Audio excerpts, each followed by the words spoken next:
யாத்திராகம புஸ்தகம் 34ஆம் அதிகாரம் 34 5ஆம் வசனத்திலிருந்து, கர்த்தர் ஒரு மேகத்தில் இறங்கி அங்கே அவன் அருகே நின்று கர்த்தருடைய நாமத்தை கூறினார். கர்த்தர் அவனுக்கு முன்பாக கடந்து போகிற போது அவர் கர்த்தர் கர்த்தர் இரக்கமும் கிருபையும் நீடிய சாந்தமும் மகா தயையும் சத்தியமுள்ள தேவன், 1000 தலைமுறைகளுக்கும் இரக்கத்தை காக்கிறவர், அக்கிரமத்தையும் மீறுதலையும் பாவத்தையும் மன்னிக்கிறவர், குற்றவாளியை குற்றமற்றவனாக விடாமல் பிதாக்கள் செய்த அக்கிரமத்தை பிள்ளைகளிடத்திலும் பிள்ளைகளுடைய பிள்ளைகளிடத்திலும் 3ஆம் 4ஆம் தலைமுறை மட்டும் விசாரிக்கிறவர் என்று கூறினார்.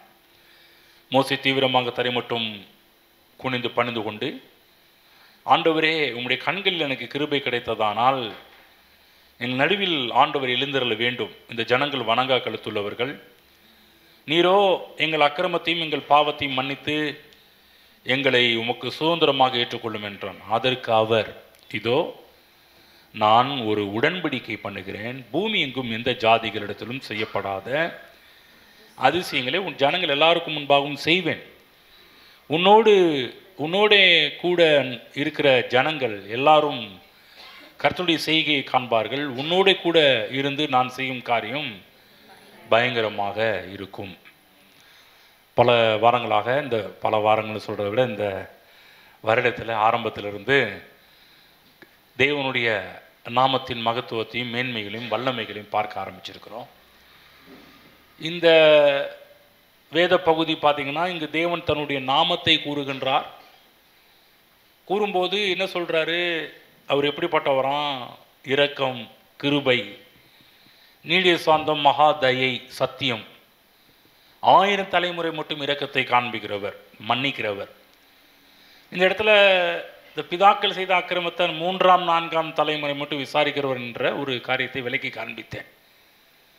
அநேக வேத வல்லுநர்கள் இந்த இடத்த கொஞ்சம் மிஸ்டேக் நடந்திருக்குதுன்னு சொல்லி சில வேத வல்லுநர்கள் இதை விவரித்து காண்பித்தார்கள் என்றும் நான் உங்கள் மத்தியிலே இதை பற்றி கூற ஆரம்பித்தேன்.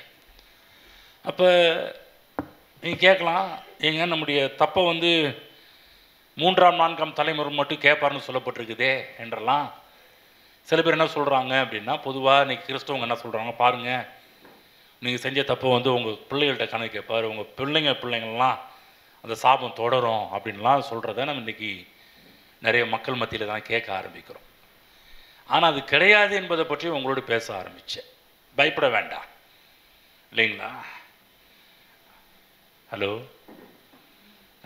பயப்பட வேண்டிய அவசியம் நான் இப்போ பைபிளில் போட்டிருக்குது ஐயா, 3ஆம் 4ஆம் தலைமுறை மட்டும் கேட்பேன்னு சொல்லியிருக்கிறாரே அப்படின்னு சொல்லி, அதுக்கு என்ன காரணம், அதுக்கு என்ன விளக்கம் என்று சொல்லி, எப்போதும் இந்த வேத வியாக்கியானத்தில் இருக்கின்ற ஒரு விரிவாக்கம் என்னென்னா, ஒரு இடத்துல ஒரு பகுதியை படிச்சுட்டு இன்னொரு இடத்துல அதுக்கு முரண்பாடாக இருக்கும் என்றால் கொஞ்சம் அது நிறுத்தி நிதானமாக பார்க்கணுன்னு சொல்லியிருக்கிறேன். எப்போதுமே ஒரு வேத பகுதி நீங்கள் படிக்கும்போது நல்லா புரிஞ்சுக்கணும், இங்கே கொஞ்சம் கிளியராக இருக்கும். ஆனால் அதே சத்தியம் அதே காரியத்தை இன்னொரு இடத்துல போதிக்கும் போது கொஞ்சம் மாறுபடும். அப்போ என்ன பண்ணணும்னா, கொஞ்சம் ஆழ்ந்து உற்று நோக்க வேண்டும் என்று சொல்லியிருக்கிறோம். எதுக்காக சொல்கிறாரு, ஏன் சொல்கிறாரு, என்னத்துக்காக சொல்கிறாருன்றதெல்லாம் கொஞ்சம் கவனித்து பார்த்தோம்னா நமக்கு எல்லா விஷயமும் புரியும் என்பதை பற்றி சொல்ல ஆரம்பித்தேன். ஆகவே போன வாரத்தில் சில ஆங்கில பதிப்புகளெல்லாம் உங்கள் மத்தியில் படித்து காமிக்க ஆரம்பித்தேன், இதில் என்ன சொல்லப்பட்டிருக்கிறது என்பதெல்லாம். சரி, நான் திரும்ப அதுக்குள்ளே போய் நேரத்தை கடத்த விரும்பலை. இப்படி சொல்லிட்டு வரும்போது தான் என்ன சொல்கிறாரு, 10ஆம் வசனம், அதற்கு அவர், இதோ நான் ஒரு உடன்படிக்கை பண்ணுகிறேன், பூமி எங்கும் எந்த ஜாதிகளிடத்திலும் செய்யப்படாத அதிசயங்களை உன் ஜனங்கள் எல்லாருக்கும் முன்பாகவும் செய்வேன். உன்னோடே கூட இருக்கிற ஜனங்கள் எல்லாரும் கர்த்தருடைய செய்கையை காண்பார்கள். உன்னோடு கூட இருந்து நான் செய்யும் காரியம் பயங்கரமாக இருக்கும். என்ன சொல்கிறாருன்னா, பூமியின் ஜனங்கள் எல்லாருக்கும் முன்பாகவும் செய்வேன், எல்லாரும் அதை பார்ப்பார்கள். ஆகவே இதே வாக்கு தத்தத்தை உபாகம் 28 வரும்போது, அவருடைய நாமம் உனக்கு தரிக்கப்பட்டது என்று சொல்லி பூமியின் ஜனங்கள் எல்லாம் கண்டு உனக்கு பயப்படுவார்கள் என்றெல்லாம் போடப்பட்டிருந்தது. அப்போ எப்போதுமே தேவன் அவருடைய நாமத்தை நம் மீது கூறும்போது அது எப்படி வருகிறது? ஆசீர்வாதமாக வருகிறது. இந்த ஆசீர்வாதம் நம்முடைய வாழ்க்கையில் ரிஃப்ளெக்ட் ஆகும்போது, வெளிப்படும் போது நடக்கின்ற ஒரு காரியம், பூமியின் ஜனங்கள் எல்லாமே அதை பார்க்க ஆரம்பிப்பார்கள் என்று சொல்கிறார். 2 நாளாகமும் போவோம். அங்கிருந்து சில காரியத்தை தியானித்தோம். திரும்ப அங்கே போயிட்டு சில காரியத்தை நான் தாண்டி போகிறேன். 2 நாளாகமும் 7ஆம் அதிகாரம் 14ஆம் வசனம் எடுத்துக்கோங்க. நான் படிக்கிறேன். 14. என் நாமம் தரிக்கப்பட்ட என் ஜனங்கள், அது சொல்கிறார் இல்லையா, அவருடைய நாமம் உனக்கு தரிக்கப்பட்டது என்று பூமியின் ஜனங்களெல்லாம் உனக்கு கண்டு பயப்படுவார்கள்னு சொல்லப்பட்டிருக்கு இல்லையா. அதே காரியத்தை தான் இங்கு எழுதப்படும் போது 4ஆகமத்தில் சொல்ல, என் சாலமோன் தேவாலயத்தை கட்டும்போது தேவாலயத்தில் எப்படி அவருடைய நாமம் விளங்கப்பட்டது, நாமம் தரிக்கப்பட்ட என் நாமம் தரிக்கப்பட்ட என் ஜனங்கள்னு சொல்கிறார். என்ன சொல்கிறார்? தங்களை தாழ்த்தணும், ஜபம் பண்ணணும், முகத்தை தேடுறது, பொல்லாத வழிகளை விட்டு திரும்புறது, இதை பற்றிய ஒரு விளக்கத்தையும் போன வாரத்தில் உங்களுக்கு காமிக்க ஆரம்பித்தேன்.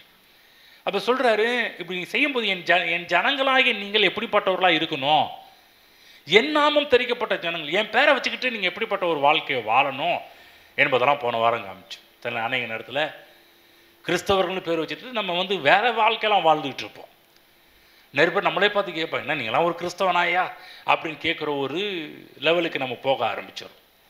அதுதான் அவருடைய நாமம் தரிக்கப்பட்ட ஜனங்கள் என்ன பண்ணணுமா, தாழ்த்த வேண்டும், ஜெபம் பண்ண வேண்டும், முகத்தை தேடணும், தங்கள் பொல்லாத வழிகளை விட்டு திரும்ப வேண்டும் என்பதெல்லாம் பார்க்க ஆரம்பிச்சு. அப்படி செய்யும்போது நடக்கிற காரியம், அவங்கள மன்னிப்பது மட்டுமல்ல, அவர்கள் தேசத்துக்கு க்ஷேமத்தை கொடுப்பேன், நலனை கொடுப்பேன், வளத்தை கொடுப்பேன், செழிப்பை கொடுப்பேன், வெற்றியை கொடுப்பேன், சமாதானத்தை கொடுப்பேன். க்ஷேமம் என்ற காரியத்தில் எல்லாமே அடைக்கப்பட்டிருக்கிறது.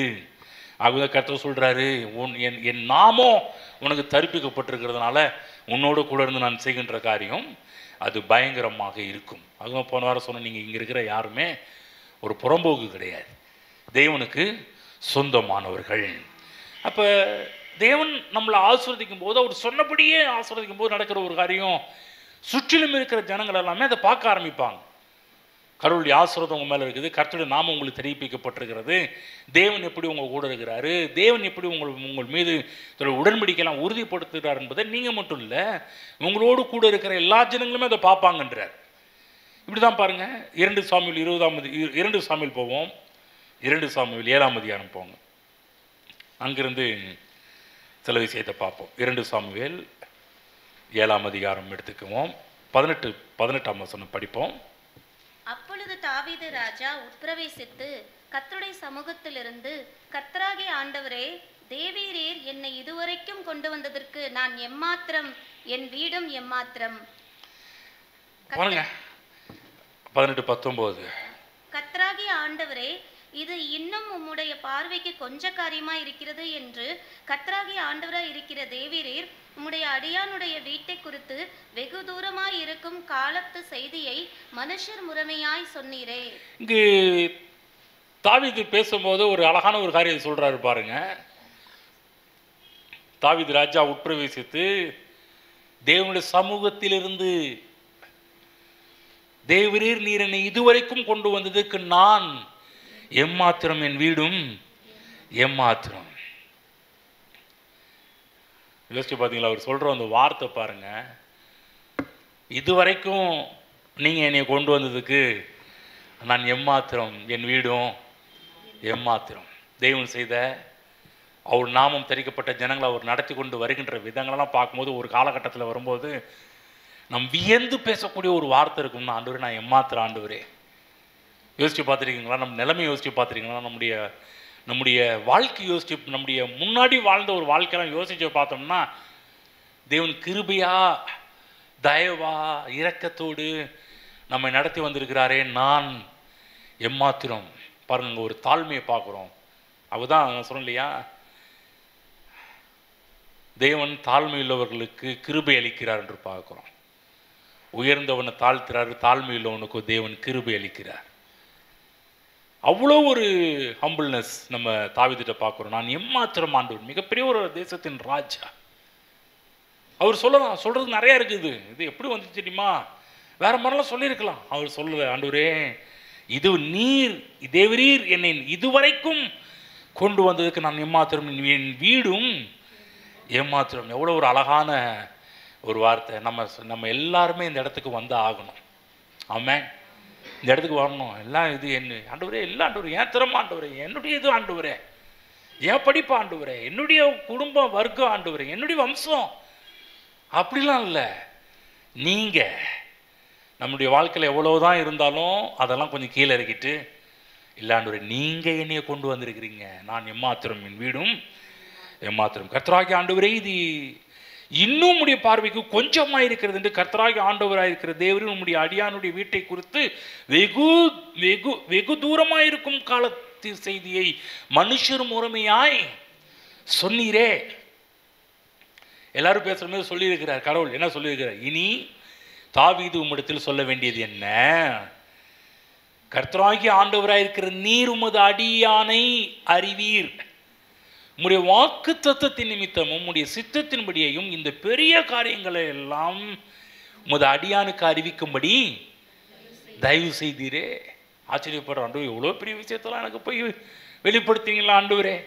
ஆகையால் தேவனாகிய கர்த்தரே நீர் பெரியவர் என்று விளங்குகிறது. நாங்கள் எங்கள் காதுகளாலே கேட்ட சகல காரியங்களின்படியும் தேவரீருக்கு நிகரானவர் இல்லை, உம்மை தவிர வேற தேவனும் இல்லை. உம்முடைய ஜனமாகிய இஸ்ரவேலுக்கு நிகரான ஜனமும் உண்டோ? பூலோகத்து ஜாதிகளில் இந்த ஒரே ஜாதியை தேவன் தமக்கு ஜனமாக மீட்கிறதற்கும் தமக்கு கீர்த்தி விளங்க பண்ணுகிறதற்கும் ஏற்பட்டாரே. தேவரீர் எகிப்திலிருந்து கொண்டு வந்த உம்முடைய ஜனத்திற்கு முன்பாக பயங்கரமான பெரிய காரியங்களை நடத்தி உம்முடைய தேசத்திற்கும் அதிலிருந்த ஜாதிகளுக்கும் அவர்கள் தேவர்களுக்கும் ஒரு மகிமையை விளங்க செய்து சொன்னார்ல, உன்னோடு கூட இருந்து நான் செய்யும் காரியம் பயங்கரமா இருக்கும்னார்ல. அது எங்க மேற்கோள் காட்டுறாரு தாவீது. எப்படி என்ன அழகா கொண்டு வந்தீங்க ஆண்டவரே சொல்றாரு. 24 படிக்கிறேன். உம்முடைய ஜனமாகிய இஸ்ரவேலர் என்றைக்கும் உம்முடைய ஜனமாய் இருப்பதற்கும் அவர்களை திடப்படுத்தி கர்த்தராகி நீர்தாமே அவர்களுக்கு தேவனானீர். இப்போதும் தேவனாகிய கர்த்தாவின் நீர் உமது அடியானையும் அவன் வீட்டையும் குறித்து சொன்ன வார்த்தையை என்றென்றைக்கும் நிலைவரப்படுத்த தேவரீர் சொன்னபடியே செய்தருளும். அப்படியே செய்தில் கர்த்தர் இஸ்ரவேலின் மேல் தேவனானவர் என்று சொல்லி உம்முடைய நாமம் என்றென்றைக்கும் மகிமைப்படுவதாக. உமது அடியானாகிய தாவீதின் வீடு உமக்கு முன்பாக பாருங்க, என்னதான் கொண்டு வந்தாலும் உடனே அவருடைய நாமத்தை வந்து உள்ள ஜாயின் பண்றாரு பாருங்க. நான் சொல்றேன், நம்முடைய வாழ்க்கையில நடக்கிற எல்லா விதமான காரியத்துக்கும் பின்னணியில் இருப்பது அவருடைய நாமம். நாமம் என்று சொன்னால் அவருடைய ஆசீர்வாதங்கள். அதான் சொல்றாரு, உம்முடைய நாமம் என்றென்றைக்கும் மகிமைப்படுவதாக. நல்லா கவனமாக கேட்கணும் தேவ பிள்ளைகளே. இந்த பூமியிலே கர்த்தருடைய நாமம் நம் மூலமாக என்றென்றைக்கும் மகிமைப்படணும். நம் மூலமாக தூசிக்கப்பட எந்த ஒரு காரியத்தையும் நம்ம இடம் கொடுக்க கூடாது. அதான் சொல்றாரு இல்லையா, 23 படிச்சு சொல்ல முடியும், ஜனமாகி இஸ்ரவேலுக்கு நிகரான ஜனம் உண்டோ? ஏன் நான் சொல்றேன், இந்த ஜனத்துக்காக தேவன் எவ்வளோ பெரிய பெரிய காரியம் பண்ணாரு தெரியுங்களா? யோசிச்சு பாருங்க. அவருடைய நாமம் இந்த ஜனங்களுக்கு தரிப்பிக்கப்பட்டதுனால இந்த ஜனங்களுக்காக தான் செங்கடலை 2ஆ பிளக்க ஆரம்பிக்கிறார். ஏங்க சாதாரணமான ஒரு விஷயம் கிடையாது. செங்கடலை 2ஆ பிளக்கிறது என்பது சாதாரணமான விஷயம் கிடையாது. சில பேர்லாம் சொல்லுவாங்க, இந்த காலத்து இந்த அற்புதத்தை நம்பாத ஆட்களை சொல்லுவாங்க, இல்லைங்க அவங்க வந்து அப்படியே கரை ஓரமாக நடந்து போனாங்க. அதை சும்மா அங்கே தண்ணி வந்து எப்படி இந்த ஆற்றுல தண்ணி போகிற மாதிரி இடுப்பளவு முழங்கால் அளவு தான், அதில் அப்படியே தள்ளி அப்படி நடந்து போனாங்க. அதெல்லாம் பெரிய அற்புதம்னு சொல்ல முடியுமா அப்படின்வாங்க. சரி, ஓகே, அவங்க சொல்கிற கணக்கின்படி இந்த கால அளவு இடுப்பளவு இருந்துச்சுன்னா கூட பார்வோனும் அவனுடைய சேனையும் மூழ்கி போய் செத்து போனாங்களே, அது எந்த கணக்கில் கொண்டு போய் சேர்க்க முடியுமா? மூழ்கடிச்சார்னு போடப்பட்டிருக்கு. அப்போ அதான் எங்கே போய் அவங்களும் இது சொல்லப்போனால் அவங்கள ரதத்தில் வந்தவங்க. இவங்களாவது இப்படி நடந்துக்க முக்காலம் போனால் ரதம்லாம் அதுக்கு மேலே இருந்தது. அழகாக ஈஸியாக தாண்டி போயிருக்கலாமே. அதுதான் கொஞ்சம் யோசிக்கணும். சும்மா யாரோ ஒருத்தவங்க வந்து அற்புதம் இல்லாது இல்லை இது இல்லைன்னு சொன்னாங்கன்னா அந்த காரியத்தை எடுத்துக்கொள்ளக்கூடாது. பாருங்கள், எவ்வளோ பெரிய ஒரு மிராக்கிள். இந்த ஜனத்துக்காக, என் நாமம் தரிக்கப்பட்ட ஜனங்கள், அந்த ஜனத்துக்காக எவ்வளோ விஷயத்தை கர்த்தர் பண்ணுறாரு பாருங்க. அந்த மக்களுக்காக கண்மலையை பிளக்கிறாரு. தண்ணி கேட்குறப்ப சாதாரண இடத்துல தண்ணி வரல, கண்மலையின் தண்ணீரை குடிக்கிறாங்க. அவங்களுக்காக காடையை கறி கேட்டாங்கன்னு சொல்லி நல்லா கறி சாப்பிட்றது, காடையை அப்படியே ஒரு நாள் பயணத்துக்கு தக்க மாதிரி ஒரு 40 கிலோமீட்டருக்கு தகுந்த மாதிரி காடையை குவிச்சு பயங்கரமான பெரிய பெரிய காரியங்கள்லாம் பிரமாதமான காரியத்தெல்லாம் கர்த்தர் செய்தார். எல்லாரும் பார்க்கும்படி செஞ்சார். இந்த ஜனங்கள் எங்கெங்கெல்லாம் போனாங்களோ அங்கெல்லாம் பாருங்க உங்க புகழ் பேசப்படுது. நீங்களும் சாதாரணமான ஆட்கள் இல்லையா, உங்கள் தேவன் உங்கள் கூட இருக்கிறாராமே, உங்கள் தேவன் இப்படிலாம் பண்ணாராமே, இப்படிலாம் செஞ்சாராமே. ஒரு தடவை எரியோவுக்கு போகும்போது பாரு, ராகாப் என்ற பெண்மணி இந்த நம்ம இஸ்ரவேலுடைய வேவுகாரங்களை சொல்கிறாங்க, உங்கள் ஆண்டவர் உங்கள் சாமி சாதாரணமான ஆள் இல்லைப்பா, இப்படிலாம் பயங்கரமான காரியத்தெல்லாம் பண்ணி எங்களை மீட்டிருக்கிறாரே. இந்த அம்மா அங்கே ரிக்வெஸ்ட் கேட்குறாங்க, எனக்கு கொஞ்சம் என்னையை சாகடிச்சிடாதீங்க, என்னையை கொஞ்சம் உயிரோட விட்டுருங்கன்ற மாதிரிலாம் இறக்கம் கேட்குறாங்க பாருங்கள். யோசிச்சு பார்த்தீங்களா? பூமியின் ஜனங்கள் எல்லாம் கண்டு பயப்படக்கூடிய அளவுக்கு. ஆகவே நல்லா புரிஞ்சுக்கணும், தேவன் நம்முடைய வாழ்க்கையில் செய்ய நினைத்த காரியங்கள் ஒன்றும் தடைப்படாது. தேவன் என்ன உங்களை குறித்து சொல்லியிருக்கிறாரோ, அவருடைய நாமம் தரிக்கப்பட்ட ஜனங்களுக்கு என்ன சொல்லியிருக்கிறார், என்ன செய்வன்னு சொல்லியிருக்கிறார், அதெல்லாம் நிச்சயம் கர்த்தர் செய்வார். சுற்றியுள்ள ஜனங்கள் அதெல்லாம் பார்ப்பார்கள். ஆமென். அதுதான் நம்முடைய எண்ணங்களை அவருடைய நாமத்தின் மீது வைக்கணும். நான் அவருடையவன், நான் தேவனுடையவன், அவர் என்னுடையவர். எல்லாரும் சொல்லுங்க, நான் கர்த்தருடையவன், என் தேவன் எனக்குரியவர். ஆமென். அதுதான் அவருடைய பிரசன்னத்தில் இருக்கு. அவருடைய பிரசன்னம், நாமம் என்றால் அங்கு அவருடைய பிரசன்னம், வாக்கு தத்தங்கள் இருக்குது, அவருடைய வல்லமை அங்கே இருக்க ஆரம்பிக்கிறது. என் நாமம் தெரிவிக்கப்பட்ட ஜனங்கள்னா இந்த 3 காரியம் ஞாபகத்தில் வரணும். என்னென்ன வரணும்? அந்த இடத்துல வல்லமை, பிரசன்னம், அவருடைய வாக்கு தத்தங்கள் நிறைவேறுகிற காரியமெல்லாம் அந்த இடத்துல வர ஆரம்பிக்க வேண்டும். ஆமென். நமக்காக அவருடைய உயிரையே கொடுத்து அவருடைய அன்பை வெளிப்படுத்தினவர் நம்முடைய ஆண்டவராக இருக்கிறார். சாதாரணமான ஒரு காரியம் கிடையாது. அப்போ நல்லா புரிந்து கொள்ள வேண்டும், கர்த்தருடைய நாமம் நமக்கு தரிப்பிக்கப்பட்டிருக்கிறது. அவரையே கொடுத்தவர். ஒரு இடம் சொல்லப்பட்டிருக்கிறது, தன் சொந்த குமார் என்று பாராமல் நம்ம எல்லாருக்காகவும் அவரையே கொடுத்தவர், அவரோடு கூட மற்ற எல்லாவற்றையும் நமக்கு அருளாதிருப்பது எப்படி? ஆகவே நல்லா புரிஞ்சுக்கணும், தேவனுடைய நாமம் நம்முடைய வாழ்க்கையில் இன்றைக்கும் இருக்கிறது. சரி, இன்றைக்கி ஒரு நாமத்தை குறித்து நம்ம பார்க்க ஆரம்பிப்போம். மல்கியாவின் புஸ்தகம் 3ஆம் அதிகாரம் 6ஆம் வசனம் போவோம். இந்த நாமத்தை குறித்த ஒரு அறிவு கர்த்தர் சொன்னார் இல்லையா, என் நாமம் தரிக்கப்பட்ட என் ஜனங்கள் என்று சொன்னது மட்டுமல்லாமல், அவன் என் நாமத்தை அறிந்திருக்கிறபடியால் அவனை உயர்ந்த அடைக்கலத்தில் வைப்பேன். அதே போல் நம்ம எந்த அளவுக்கு தேவனுடைய நாமத்தை அறிந்து கொள்ள நடக்கின்ற ஒரு விஷயம் என்னென்னா, நாம் உயர்ந்த அடைக்கலத்தில் வைக்கப்படுகிறவர்களாக மாற்றப்படுகின்றோம். ஆகவே நம்ம திருப்பிக் கொள்வோம். மல்கியா 3ஆம் அதிகாரம் 6ஆம் வசனத்துக்கு நேராக கவனத்தை செலுத்துவோம். நான் கர்த்தர், நான் மாறாதவர், ஆகையால் யாக்கோபின் புத்திரராகிய நீங்கள் நிர்மூலமாகவில்லை. நான் கர்த்தர், நான் மாறாதவர். இந்த இடத்துல போடப்பட்டிருக்குது யெகோவா, யாவே. நான் கர்த்தர், நான் யெகோவா என்ற நாமமுடையவன், நான் யாவே என்று சொல்லக்கூடிய ஒரு நாமமுடையவர். நாமம் யெகோவா, யாவே என்று சொன்னால் பல அர்த்தத்தில் இருக்கிறது. ஆனால் இந்த இடத்துல சொல்லும்போது என்ன சொல்கிறாரு? அந்த அர்த்தத்துக்கு பேர் சொல்கிறாரு, நான் மாறாதவர். சொல்லுங்கள், மாறாதவர். ஆமென். நல்லா புரிஞ்சுக்கணும், கர்த்தர் மாறாதவர். பக்கம் சொல்லுங்கள், நம்ம ஆராதிக்கிற தேவன் அவர் மாறாதவர். ஆமென். எல்லாம் மாறலாம், ஆனால் இவர் மாற மாட்டார். அப்படிப்பட்ட தேவன் நம்முடைய தேவன். அதுதான் பாருங்கள், E.W. டோசர்னு சொல்லி ஒரு புகழ்பெற்ற பிரசங்கியாக இருக்கிறார். அவர் இதை பற்றி சொல்லும்போது ஒரு காரியத்தை நோட் பண்ணுறார். என்ன பண்ணுறாருன்னா, எந்த ஒரு நாடாக இருந்தாலும், தேசமாக இருந்தாலும், எந்த ஒரு இனமாக இருந்தாலும், அவர்கள் எந்த அளவுக்கு தேவனை தனிப்பட்ட விதத்தில் அறிந்து வைத்திருக்கிறார்களோ அதை பொறுத்து தான் அவர்களுடைய எண்ணம் இருக்கும் என்று சொல்கிறார். அவர்களுடைய உயர்வான எண்ணத்துக்கும் தாழ்வான எண்ணத்துக்கும் காரணம் எந்த அளவுக்கு அவர்கள் தேவனை குறித்து அறிந்து வைத்திருக்கிறார்களோ அந்த அளவுக்கு தான் அவர்களுடைய எண்ணம் இருக்கும் என்று சொல்கிறார்.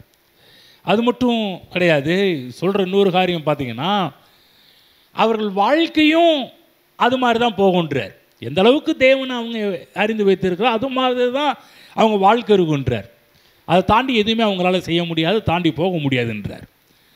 இன்னும் சொல்லப்போனால், எந்த அளவுக்கு ஒரு தேசம், ஒரு இனம் அவர்கள் தேவனை அறிந்து வைத்திருக்கிறார்களோ அதை பொறுத்து தான் அவர்களுடைய வாழ்க்கையில் இருக்கின்ற சகலவற்றையும் நிர்மாணிக்கக்கூடியது, நிர்ணயிக்கக்கூடியது என்னவென்றால் அவர்கள் எப்படி தங்கள் தேவனை அறிந்து வைத்திருக்கிறார்கள் என்பது பொறுத்து தான் ஆகவே தான் நல்லா புரிஞ்சுக்கணும், இன்றைக்கு அதே ஏடபிள்யூ டோசர் சொல்கிற மாதிரி தான் நானும் உங்களுக்கு சொல்கிறேன்.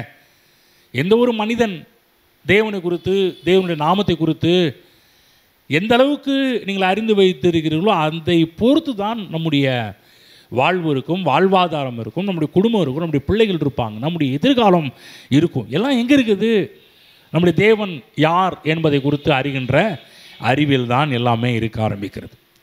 ஆகவே இந்த சத்தியம், நான் கர்த்தர், நான் மாறாதவர் என்று சொல்கிற ஒரு வார்த்தையானது கேட்பதற்கு ஒரு சாதாரணமான ஒரு வார்த்தை போல தெரியும். எங்க இது தெரியாதா? மாறாதவர், இது தெரிஞ்ச ஒரு வார்த்தை தானே, மாறாதவர் என்று சொல்கிற ஒரு காரியம். நான் சொல்கிறேன் பாருங்கள், இது எளிமையான சத்தியம் போல இருப்பதாக தோன்றினாலும் இந்த சத்தியத்தை தான் சபையானது இன்றைக்கு தவற விட்டிருக்கிறது. இதை அறிந்து கொள்ள தான் சபையானது எந்த ஒரு முயற்சி எடுக்காமல் போய்விட்டது. ஆகவே இன்றைக்கு கர்த்தர் மாறாதவர் என்பதை பற்றி தான் ஒரு சில காரியத்தை உங்கள் மத்தியில் பேச இருக்கின்றேன். தேவனுடைய நாமம் தரிக்கப்பட்டவர்கள், தேவன் என் நாமத்தை அறிந்திருக்கிற ஜனங்கள், தேவனுடைய நாமத்தின் வல்லமை மகத்துவங்கள் உங்கள் வாழ்க்கையில் வெளிப்படும் போது அது எப்படிப்பட்டதாக இருக்கும்? பயங்கரமானதாகலாம் இருக்குன்னு பார்த்துக்கிட்டு இருக்கிற நம்ம தேவன் மாறாதவர் என்ற சத்தியத்தை எந்த அளவுக்கு நம்ம அறிந்து தெரிந்து வைத்திருக்கிறோமோ அந்த அளவுக்கு நம்முடைய வாழ்க்கையில் அநேக முன்னேற்றங்களை பார்க்க ஆரம்பிப்போம். முதலாவது, தேவன் மாறாதவர் என்று சொல்லுவதற்கு ஒரு சில வசனங்களை முதலாவது நான் வைத்து பேச போகின்றோம். முதலாவது பார்த்தீங்கன்னா 102ஆம் சங்கீதம் போகும். பல வசனங்கள் இருக்குது, நிறைய வசனங்கள் எடுக்காமல் ஒரு சில வசனத்தை மட்டும் எடுத்து காண்பிக்கிறேன். 102ஆம் சங்கீதம் போய்க்குவோம், 26, 27 படிப்போம். அவைகள் அழிந்து போம், நீரோ நிலைத்திருப்பீர். அவைகளெல்லாம் வஸ்திரம் போல் பழமையாய்ப்போம். அவைகளை நீர் ஒரு சால்வையை போல் மாற்றுவீர், அப்பொழுது மாறிப்போம். நீரோ மாறாதவராய் இருக்கிறீர், உமது ஆண்டுகள் முடிந்து போவதில்லை. ஆமென். இங்க பார்க்கிறோம், நீரோ மாறாதவராய் நீரோ நிலைத்திருப்பீர். அவைகள்லாம் வஸ்திரம் போல பழமையாய் போம். எது பழமையாய் போன்றாரு பார்க்கின்ற, அதுக்கு முன்னாடி சொல்கிறார் இல்லையா, 5ஆம் மாதம் 25 நீர் ஆதியிலே பூமி அஸ்திபாரப்படுத்தினீர், வானங்கள் உம்முடைய கரத்தின் கிரியையாய் இருக்கிறதுன்னு சொல்கிறார் இல்லையா. அந்த வானம் பூமி எல்லாமே அது பழமையாய் போம். அவைகளை ஒரு சால்வையை போல மாற்றுவீர், அது மாறிப்போம். நீரோ மாறாதவராய் இருக்கிறீர், உமது ஆண்டுகள் முடிந்து போவதில்லை. கவனமாக கேளுங்க, சொல்கிற விஷயம் என்னன்னா, திரும்ப என்னோட சொல்ல, நீரோ மாறாதவராய் இருக்கிறீர். இந்த ஆண்டை பற்றி சொல்லும்போது கூட எல்லா ஆண்டுமே உமது ஆண்டுகள் சொல்கிறார். இந்த ஆண்டு யாருடைய ஆண்டு? கர்த்தருடைய ஆண்டு தான். புரியுதுங்களா? ஒவ்வொரு ஆண்டுக்கும் பேர், ஒவ்வொரு ஆண்டும் பார்த்தீங்கன்னா கர்த்தருடைய ஆண்டு தான். உமது ஆண்டுகள் முடிந்து போவது இல்லை. என்ன சொல்ல, உம்முடைய ஆளுகை முடிந்து போவதில்லை, உம்முடைய நாட்கள் முடிந்து போவதில்லை.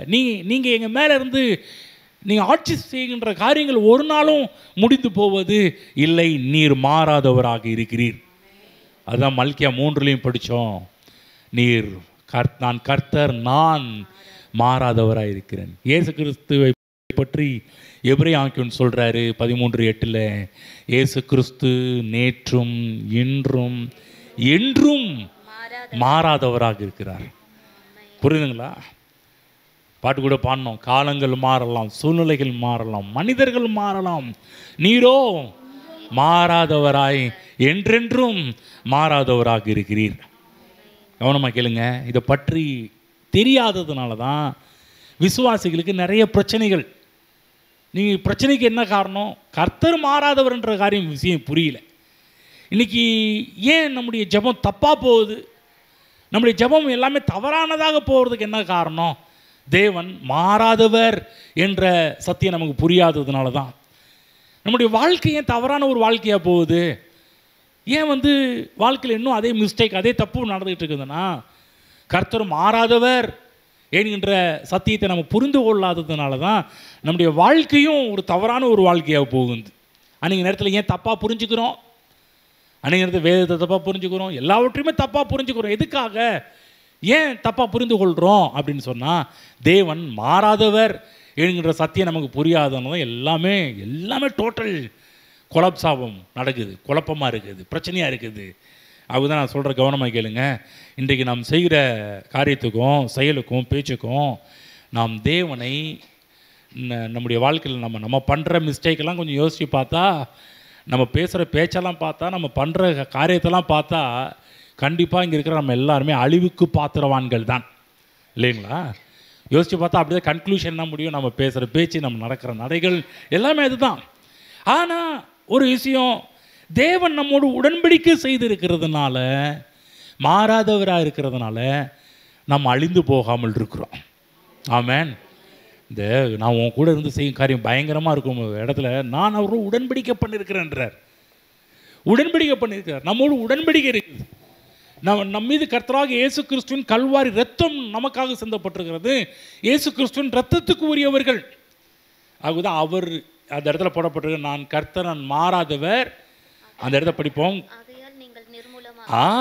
ஆகையால் நீங்கள் நிர்மூலமாகவில்லை சொல்றார். யாக்கோபின் புத்திரராகி நீங்கள் நிர்மூலமாகவில்லை சொல்றார். ஏன் நான் மாறாதவராக இருக்கிறதுனால தான் நீ இன்னும் இருக்கிற.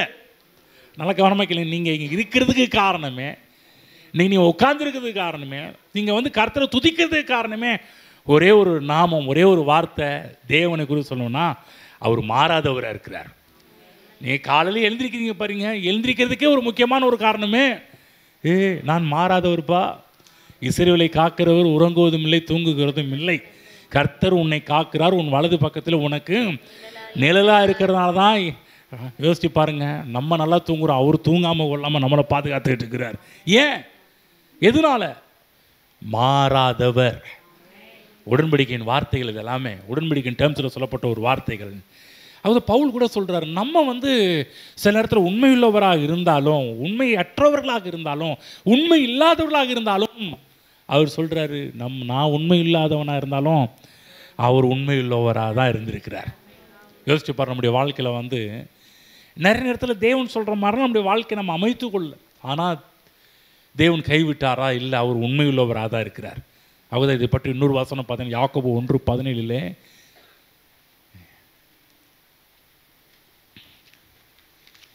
நன்மையான எந்த ஈவும் பூர்ணமான எந்த வரமும் பரத்திலிருந்து உண்டாகி ஜோதிகளின் பிதாவினிடத்திலிருந்து இறங்கி வருகிறது, அவரிடத்தில் மாறுதல் அவரிடத்தில் யாதொரு மாறுதலும் யாதொரு வேற்றுமையின் நிழலும் இல்லை. கொஞ்சம் கூட அவர்கிட்ட மாற்றத்தை நீங்க பார்க்கவே முடியாதுன்றார். ஆமென். அவர்கிட்ட மாற்றிக்கொள்ளக்கூடிய ஒரு விஷயம்னு எதுவுமே கிடையாது. ஏதாவது அது மனிதர்களாக்கி நம்மளை பார்க்கும்போது மாற்றிக்கொள்ள வேண்டிய விஷயம் நிறைய இருக்கும். நிறைய நேரத்தில் சொல்லுவோம், ஏதாவது மிஸ்டேக் இருந்தால் சொல்லுங்கள், எங்களை நாங்கள் திருத்திக்கிறோம், எங்களை மாற்றிக்கிறோம் என்றெல்லாம் நம்ம அடிக்கடி இந்த வார்த்தைகளை பயன்படுத்துகிறோம். ஏதாவது சொல்லுங்கள், நாங்கள் மாற்றிக்கிறோன்ற மாதிரி. இது மாதிரி தேவன் பள்ளியோ ஏதாவது கொஞ்சம் சேஞ்ச் பண்ண வேண்டிய விஷயம் ஏதாவது சொல்லுப்பா, நான் கொஞ்சம் மாற்றிக்கிறேன்னு சொல்கிறக்கூடிய அளவுக்கு தேவன்கிட்ட அப்படி எந்த ஒரு விஷயமும் ஒன்றும் கிடையாது. யோசிச்சு பார்த்தீங்களா? ஆண்டவரே நீங்கள் மாற்றிக்கிங்கன்னு சொல்ல முடியுமா? என்ன ஆண்டவரே இப்படி பண்ணிட்டீங்க, அப்படி பண்ணிட்டீங்க, ஏன் ஆண்டவரே எதை சொல்ல முடியுமா? யாதொரு மாறுதல்னா அவரை மாற்றிக்கொள்ளக்கூடிய விஷயம் என்று அவரிடம் எதுவும் கிடையாது. நல்லா புரிஞ்சுக்கணும். உங்களுக்காக கர்த்தர் எதையும் மாற்றிக்கொள்ள மாட்டார். அவர் பேர் ஏற்கனவே அவர் மாறாதவர். என்ன சொல்லியிருக்கிறாரோ அதெல்லாம் நிச்சயமாக செய்யக்கூடியவர். இன்னும் சொல்லப்போனால் ஒரு வேத பதிப்பில் இப்படியே போடப்பட்டிருக்குது, நித்தியமாக ஒரே மாதிரியாக இருக்கிறவர். ஆமென். எந்த டைமில் எந்த காலகட்டத்தில் அவரை பிடிச்சி பார்த்தாலும் ஒரே மாதிரியாக தான் இருப்பார். என்னங்க கண்டு நீங்கள் மாறவே இல்லையா? அவர் சொல்லுவார், ஏன்பா என்ன இப்படி கேட்டுட்ட, என் பேர் என்னன்னு தெரியுமா? நேற்றும் இன்றும் என்றும் மாறாதவன். ஆமென். நம்ம மாறலாம், தேவன் ஒரு நாள் மாறுவது கிடையாது. முதலாவது பார்த்தோம், சில வசனங்களை பார்த்தோம். ரெண்டாவது காரியம், இந்த மாறுகிற உலகத்திற்கும் மாறாத தேவனுக்கும் இருக்கின்ற வித்தியாசத்தை நாம் பார்க்க போகின்றோம். அன்றைய நேரத்தில் இந்த வித்தியாசம் தெரியாததுனால தான், மாறுகிற உலகத்திற்கும் மாறாத தேவனுக்கும் இருக்கின்ற வித்தியாசம் தெரியாததுனால தான் தேவன் மீது வைக்கக்கூடிய அன்பு குறைந்து போகின்றது. தேவனை ஆராதிக்கின்ற ஆராதனை கூட பார்த்தீங்கன்னா தப்பாகவே போயிடுது. அந்த இடத்துல பாருங்கள், ஆராதிக்கின்ற விதமே நீ டோட்டலாக மொத்தமாகவே தப்பாக தான் போயிட்டுருக்குது. எதனால்? தேவன் மாறாதவர் என்கின்ற அந்த தன்மை புரியாதனால, வித்தியாசம் புரியாதனால தான். மாறுகின்ற உலகத்துக்கும் மாறாத தேவனுக்கும் இருக்கிற வித்தியாசம் புரியாதனால தான் அதுதான் நல்லா புரிஞ்சுக்கணும். மாற்றம் என்று சொல்லக்கூடியது நமக்கு தானே ஒழிய தேவனுக்கு கிடையவே கிடையாது. நல்ல விஷயத்துக்கும் மக்கள் மாறுறாங்க. ஆனால் அந்த உலகத்தில் நல்ல விஷயத்துக்கும் மாறுறதை காட்டிலும் கெட்ட விஷயத்துக்கும் மாறுறவங்க தான் நிறைய பேர். கெட்ட காரியத்துக்கு மாறுறவங்க நிறைய பேர், கெட்டதுக்கு மாறுறவங்க தான் நிறைய பேர். நல்லதுக்கு மாறுறவங்க கொஞ்சம் குறைவாக தான் இருக்கிறாங்க. ஆனால் தேவனை பொறுத்தவரையிலும் நான் சொல்கிறேன், நல்ல கவனமாக கேளுங்க, மாற்றம் என்பது தேவனுக்கு தேவையே கிடையாது. நீங்கள் யாராவது தேவனை மாற்றிக்கொள்ளுங்கன்னு சொன்னால் வாய்ப்பே இல்லை. நிறைய இடத்துல நம்ம ஜெபத்தில் சொல்கிறோம், ஆண்டவரே ஏன் ஆண்டவர் இப்படி பண்ணுறீங்க, அப்படி பண்ணுறீங்க, ஏன் ஆண்டவரே இதை பண்ணுறீங்க, அதை பண்ணுறீங்க. நம்ம இதெல்லாம் ஏன் இப்படி தப்பான வார்த்தை ஜெபத்தில் வருது அப்படின்னா, தேவனை நாம் இன்னும் அறிந்து கொள்ள வேண்டிய விதங்களிலே நம்ம அறிந்து கொள்ளாதனால தான் நம்மளுடைய ஜெபம் தப்பாகவே போயிட்டுருக்குது. திரும்ப சொல்கிறேன், நமக்கு மாற்றங்கள் அவசியம். இங்கே இருக்கிற நம்ம ஒவ்வொருவருக்கும் மாற்றம் அவசியமான ஒன்றாக இருக்கிறது. நம்ம மாறல அப்படின்னு சொல்லலாம், நிஜமாக சொல்கிறேன், நம்ம எல்லாருமே செத்தவங்க போல தான் இருப்போம். மாற வேண்டிய அவசியம் நமக்கு அதிகமாக இருக்கிறது. அதுதான் வானம் பூமியெல்லாம் மாறிக்கிட்டே இருக்குது, எல்லாமே மாறுது. இந்த உலகத்தில் இருக்கிற எல்லா காரியங்களும் மாறுகின்றது. வெளிப்படுத்தின விசேஷம் 6 to 19 அதிகாரம் வரையிலும் அந்த சாப்டர்ஸ்லாம் நீங்கள் எடுத்து படித்து பார்த்தீங்கன்னா எல்லாமே மாறிக்கிட்டே இருக்கும். நட்சத்திரங்கள் மாறுன்னுவார், வானம் மாறுதுன்னுவார், பூமி மாறுதுன்னுவார், அவர் உண்டாக்குன சகல காரியங்களும் மாறிக்கிட்டு இருக்கிறாரு. மனிதன் கூட பாருங்கள், தன்னுடைய உருவத்தை அடிக்கடி மாற்றிக்கிட்டே இருக்கிறான். யோசிச்சு பார்த்தீங்களா? உங்கள் உருவம் ஒரே மாதிரி இருக்குதா? சின்ன வயசில் பார்த்த உருவம் மாதிரி இருக்குதா? நிறைய பேருக்கு ஆசை, இன்னும் சின்ன பிள்ளையாகவே இருக்கலாமேன்ற ஒரு ஆசை. முடியாதே. நிறைய பேர் கல்யாணம் புதுசில் எப்படி ஒரு அழகாக இருந்தோமே அதே மாதிரி இருந்தால் நல்லாயிருக்கும்னு தோணுது. ஆனால் இருக்க முடியலையே. சொல்கிறேன், கல்யாணமான பிற்பாடு தாங்க வரக்கூடாதெல்லாம் எல்லாம் வர ஆரம்பிச்சிருச்சு அப்படின்னு வாங்க, எல்லாம் வர ஆரம்பிக்குதே. நீங்கள் யோசிச்சு பாருங்கள், உலகத்தை எடுத்து பாருங்கள், எல்லா இடத்துலையும் பார்த்தீங்கன்னா இந்த செயற்கைகள் உருவாக ஆரம்பிச்சிருச்சு. எல்லாம் செயற்கைகள் உருவானதுனால எல்லாமே மாற ஆரம்பிச்சிருச்சு. இந்த உலகத்தை எடுத்துங்க, என்ன தான் கவர்மெண்ட் புகையை குறைங்கன்னு சொன்னாலும் புகைகள் அதிகமாகிட்டு தான் இருக்குது. அதனால் என்ன பண்ணுங்க, வாயு மண்டலத்தில் பல மாற்றங்கள் உருவாக ஆரம்பிக்குது. இந்த ஜேசிபியை வச்சு நம்ம நோண்ட பல இடத்துல போய் பார்த்தீங்கன்னா பெரிய பெரிய கிரைன் நின்றுட்டுருக்கும் பாருங்கள். பார்க்க நமக்கே என்னப்போ ராட்சத கிரைன்லாம் நின்றுட்டு இருக்குதுன்னு சொல்லக்கூடிய அளவுலாம் இருக்குது. நம்ம சேலத்தில் தான் நிறைய இடத்துல நின்றுட்டு இருக்குது. பார்க்குறதுக்கு ஒரு மாறு இருக்குது. அதெல்லாம் பார்க்கும்போது ஏன் எல்லாமே மாற்றிக்கிட்டு இருக்கிறாங்க. முன்னாடி மாதிரி இல்லை. ஒரு 2 மாதம் கழித்து உங்கள் ஏரியா போய் பாருங்கள், அப்படி எல்லாம் மாறின மாதிரி இருக்கும். பார்த்துருக்கீங்களா?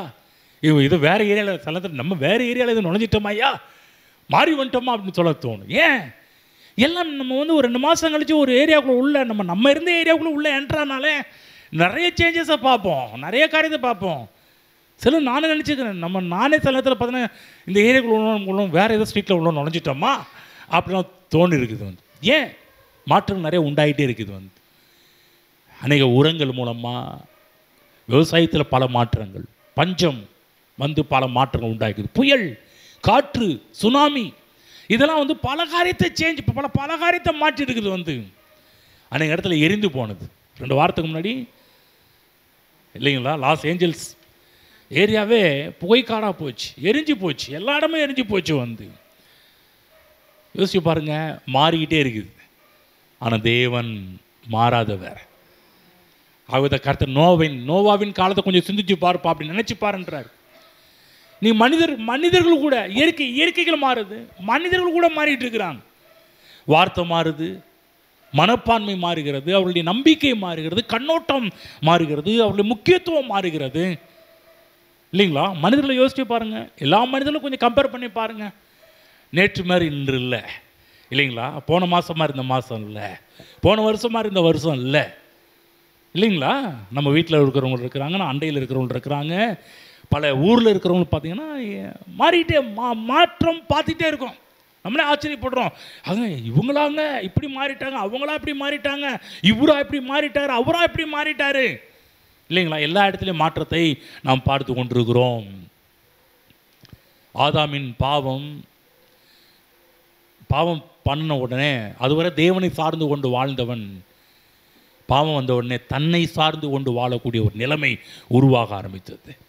இன்றைக்கு மக்கள் அப்படி தான், தன்னை சார்ந்து கொண்டு வாழ்கிற ஒரு வாழ்க்கை இல்லைங்க. தேவனை சார்ந்து வாழுங்கள். நம்மை சார்ந்தல்ல. நம்முடைய அறிவு, நம்முடைய திறமை, எல்லாருக்கும் அறிவு இருக்குது, திறமை இருக்குது, தாளம் இருக்குது, நமக்கு இருக்குது, படிப்பு இருக்குது, அழகு இருக்குது, அந்தஸ்து இருக்குது, எல்லாம் இருக்குது. ஆனால் ஒரு நாளும் அவைகளை நாம் சார்ந்து கொள்ளாமல் தேவனை மட்டுமே சார்ந்து கொள்ள வேண்டும். ஏனென்றால் நமக்கு இருக்கின்ற எல்லாமே மாறும், தேவன் மாறாதவர். ஆகவே அவரை சார்ந்து கொள்ளுங்கள் என்று சொல்கிறோம், அவரை பிடிச்சு கொள்ளுங்கள் என்று சொல்கிறோம். ஏன் இன்னைக்கு மக்கள் தங்களை சார்ந்து கொள்கிறாங்க? எல்லாமே மனிதனுடைய பாவத்தின் மூலமாக உண்டான ஒரு காரியம். மக்கள் கடைசி வரை மாறிக்கிட்டே தான் இருக்கணும். சில நேரத்தில் விசுவாசியம் கூட மாறிடுறாங்க. ஹலோ, சரிங்க பாஸ்டர், ஜனங்கள்னு சொன்னீங்க, இயற்கைன்னு சொன்னீங்க, விசுவாசிகளுமா? ஆமாம், பைபிள்லேயே ஆண்டவர் சொல்கிறார். ஏன்பா எபேசு சபையை பார்த்து ஆண்டவர் சொன்னார், ஏ சபையே, ஆதியில் கொண்டிருந்த அன்பை நீ விட்டுட்ட சொல்கிறாரா இல்லைங்களா? ஹலோ, சொல்கிறாருல்ல. நிறைய பேருக்கு நம்மளை சொல்கிற மாதிரியே இருக்குல்ல. ஆதியில் கொண்டிருந்த அன்பை விட்டு விட்டாய். நிஜமாக இன்றைக்கி நம்ம அப்படி தான். ஆதியிலேன்னா ஒன்ஸ் அப்பான் தி டைம் அப்படி கிடையாது. நம்ம ரட்சிக்கப்பட்ட நாளில் எப்படி நம்ம ஆண்டவரை பிடிச்சிக்கிட்டோமோ அது மாதிரி இப்போ பிடிக்கல. உண்மை அதுதான். உண்மை அதுதானே? என்னங்க அமைதியாக இருக்கிறீங்க? நான் சொல்வது உண்மையா? உண்மைதானே? ஆதியில் எப்படி இருந்தோம், ரட்சிக்கப்பட்ட புதுசில் எப்படி இருந்தோம்? ஒரு சின்ன பிள்ளை மாதிரி தாய்ப்பால் மேலே எப்படி ஆர்வமாக இருக்குதோ அதே போல் நம்ம ரட்சிக்கப்பட்ட புதுசில் அவ்வளோ வாஞ்சியாக இருந்தோம், அவ்வளோ தாகமாக இருந்தோம். அப்படி பைபிள் படிப்போம், அப்படி ஜெபம் பண்ணுவோம், அப்படி துதிப்போம். நமக்கே நம்மளை பார்க்கும்போது நானாப்பா நீ அப்படின்ற லெவல்லலாம் இருந்தோம். ஆனால் இன்றைக்கி நம்முடைய நிலைமையை கொஞ்சம் யோசிச்சு பாருங்கள். அப்படியே டோட்டல் எல்லாமே மாறிடுச்சு. தேவன் இன்றைக்கி நம்மளை பார்த்து சொல்கிறாரு, நீயும் மாறிட்டப்பா, கொஞ்சம் என் நிலைமைக்கு திரும்ப அப்படின்றார். ஆதியில் கொண்டிருந்த அன்பை விட்டு விட்டா என்று எபேசு சபைக்கு மட்டும் இல்லைங்க, இன்றைக்கி நானும் நீங்களும் கூட சில நேரத்தில் இப்படிப்பட்ட விஷயத்தில் மாறி போய் கிடக்கின்றோம். மாற வேண்டும். ஆமென். இயேசு கிறிஸ்து நேற்றும் இன்றும் என்றும் மாறாதவராக இருக்கிறார். வேதம் சொல்லுது, நம்ம ஒவ்வொரு நாளும் நாம் மகிமையின் மேல் மகிமை அடைய வேண்டும். மகிமையை குறித்த ஒரு அறிவு. ஆகதான் பவுல் சொல்லும்போது, இந்த மகிமையை நீங்கள் அறிந்து கொள்வதற்கு வேண்டிய பிரகாசம் உள்ள மனக்கண்களை உங்களுக்கு தந்தருள வேண்டும் என்று நான் தேவன்கிட்ட ஜெபம் பண்ணுறேன் அப்படின்றார். ஒவ்வொரு நாளும் தேவனுடைய மகிமையில் வளரணும், மகிமையில் வாழணும், மகிமை அதிகமாக வேண்டும். நம்முடைய வாழ்க்கையில் முற்போக்காக இருக்க வேண்டுமே ஒழிய பிற்போக்காக மாறக்கூடாது. நாட்களாக இன்னும் தொடர்ந்து கர்த்தருக்குள்ளே போக வேண்டுமே ஒழிய கர்த்தரை விட்டு வெளியே போகக்கூடாது. நிறைய பேர்லாம் பாருங்கள், ஆரம்பத்தில் ரொம்ப டைட்டாக கர்த்தரை பிடிச்சிக்கிட்டவங்க நாட்களாக அப்படியே லூஸாக விட்டுடுறோம். பார்த்துக்கலாம், அப்புறம் பார்த்துக்கலாம், இன்னொரு அடுத்த வாரம் ஞாயிற்றுக்கிழமை இருக்குல்ல பாருங்கள். இந்த யூடியூப்பு இதெல்லாம் இப்போ, இந்த கேமராலாம் இப்போ வந்தது. ஆனால் அப்போல்லாம் ஒன்றுமே கிடையாது. அப்போ என்ன பண்ணோம், கர்த்தரை இறுக்கி பிடிச்சிக்கிட்டோம். இப்போ இதெல்லாம் வந்த பிற்பாடு என்ன பண்ணிட்டோம்னா, அதான் இருக்குல்ல, வீட்டில் இப்போ எப்போ வேணாலும் பார்த்துக்கலாம். அப்போ கர்த்தருக்கு கொடுக்க வேண்டிய கனத்தில் குறைவு ஏற்பட்டு விட்டது. கர்த்தரை நேசிக்கணும், நேசத்தில் குறைவு ஏற்பட்டது. அப்போல்லாம் கர்த்தரை தேடி ஓடி நாடி ஆசையாக வந்த நம்ம இப்போ என்ன பண்ணுறோம்னா, மெதுவாக அப்புறம் பார்த்துக்கலாம், அந்த ஒரு அசால்ட்டு தன்மை நமக்குள்ளே உருவாயிருச்சு. முழுமையாக நேசித்த நேசம் போய் ஒரு அசால்ட்டாக ஒரு வாழ்க்கை உருவாக்கி விட்டது. திரும்ப சொல்கிற தேவ பிள்ளைகளே, தேவனை தவிர வேறு எதையும் நம்ப கூடாது. நம்ம மாறணும். தேவன் மாறாதவராக இருக்கிறார். இந்த பூமியிலே தேவனை தவிர வேறு எதுவும் நிரந்தரம் அல்ல. நல்லா புரிஞ்சுக்கணும். நம்ம ஏதாவது நீங்கள் நிரந்தரம் நீங்கள் நினச்சிப்பீங்கன்னா மாற்றிக்கொள்ளுங்கள். நீயே நிரந்தரம். சொல்லுங்க, நீயே நிரந்தரம். ஆமென். இது அம்மையப்பன். அம்மையப்பன் உந்தன் அன்பே நிரந்தரம், மாறும் உலகில் மாறாவும் உறவே நிரந்தரம். ஓகே, பாடணுன்னு ஆசை. பாட்டு வீட்டில் போய் கேளுங்க, ரொம்ப அருமையாக இருக்கும். என்ன சொல்கிறேன், எதுக்காக சொல்கிறேன், இந்த உலகத்தில் இருக்கிற எல்லாமே நிரந்தரம் கிடையாது. ஒரே ஒருத்தர் மட்டும்தான் நிரந்தரம். அவர் நீங்கள் பிடிச்சிக்கலாம், அவர் மேலே எவ்வளோ அன்பை செலுத்தலாம். அவருடைய அன்பு ஒரு நாள் மாறாது. ஆனால் நீங்கள் எங்கெங்கெல்லாம் இன்வெஸ்ட்மெண்ட் பண்ணுறீங்களோ, எங்கெங்கெல்லாம் நீங்கள் வந்து இவங்க இருப்பாங்க, அவங்க இருப்பாங்க, அவங்க நம்முடைய பாசம், அன்பு எல்லாவற்றையும் செலுத்தும் போது அங்கு பிரிவினை உண்டாக ஆரம்பிக்கும். ஆனால் தேவனுடைய அன்பில் எந்த ஒரு பிரிவு உண்டாகாது. தேவனுக்குள்ளாக நீங்கள் அன்பு செலுத்தி கொண்டே இருக்கலாம், பாசத்தை செலுத்தி கொண்டே இருக்கலாம், உன் நேசத்தை செலுத்தி கொண்டே இருக்கலாம். தேவன் நிரந்தரமானவர். ஆகவே நிலையற்ற மனிதன் நிலையற்ற பூமியில் நிலையான தேவன் மீது நம்பிக்கை வைக்க வேண்டும். நான் சொல்லுது சொல்லுங்க, நிலையற்ற மனிதன் நிலையற்ற பூமியிலே நிலையான தேவன் மீது நம்பிக்கை வைக்க வேண்டும். ஆமென். வேற யார் மேலேயும் வச்சிடாதீங்க.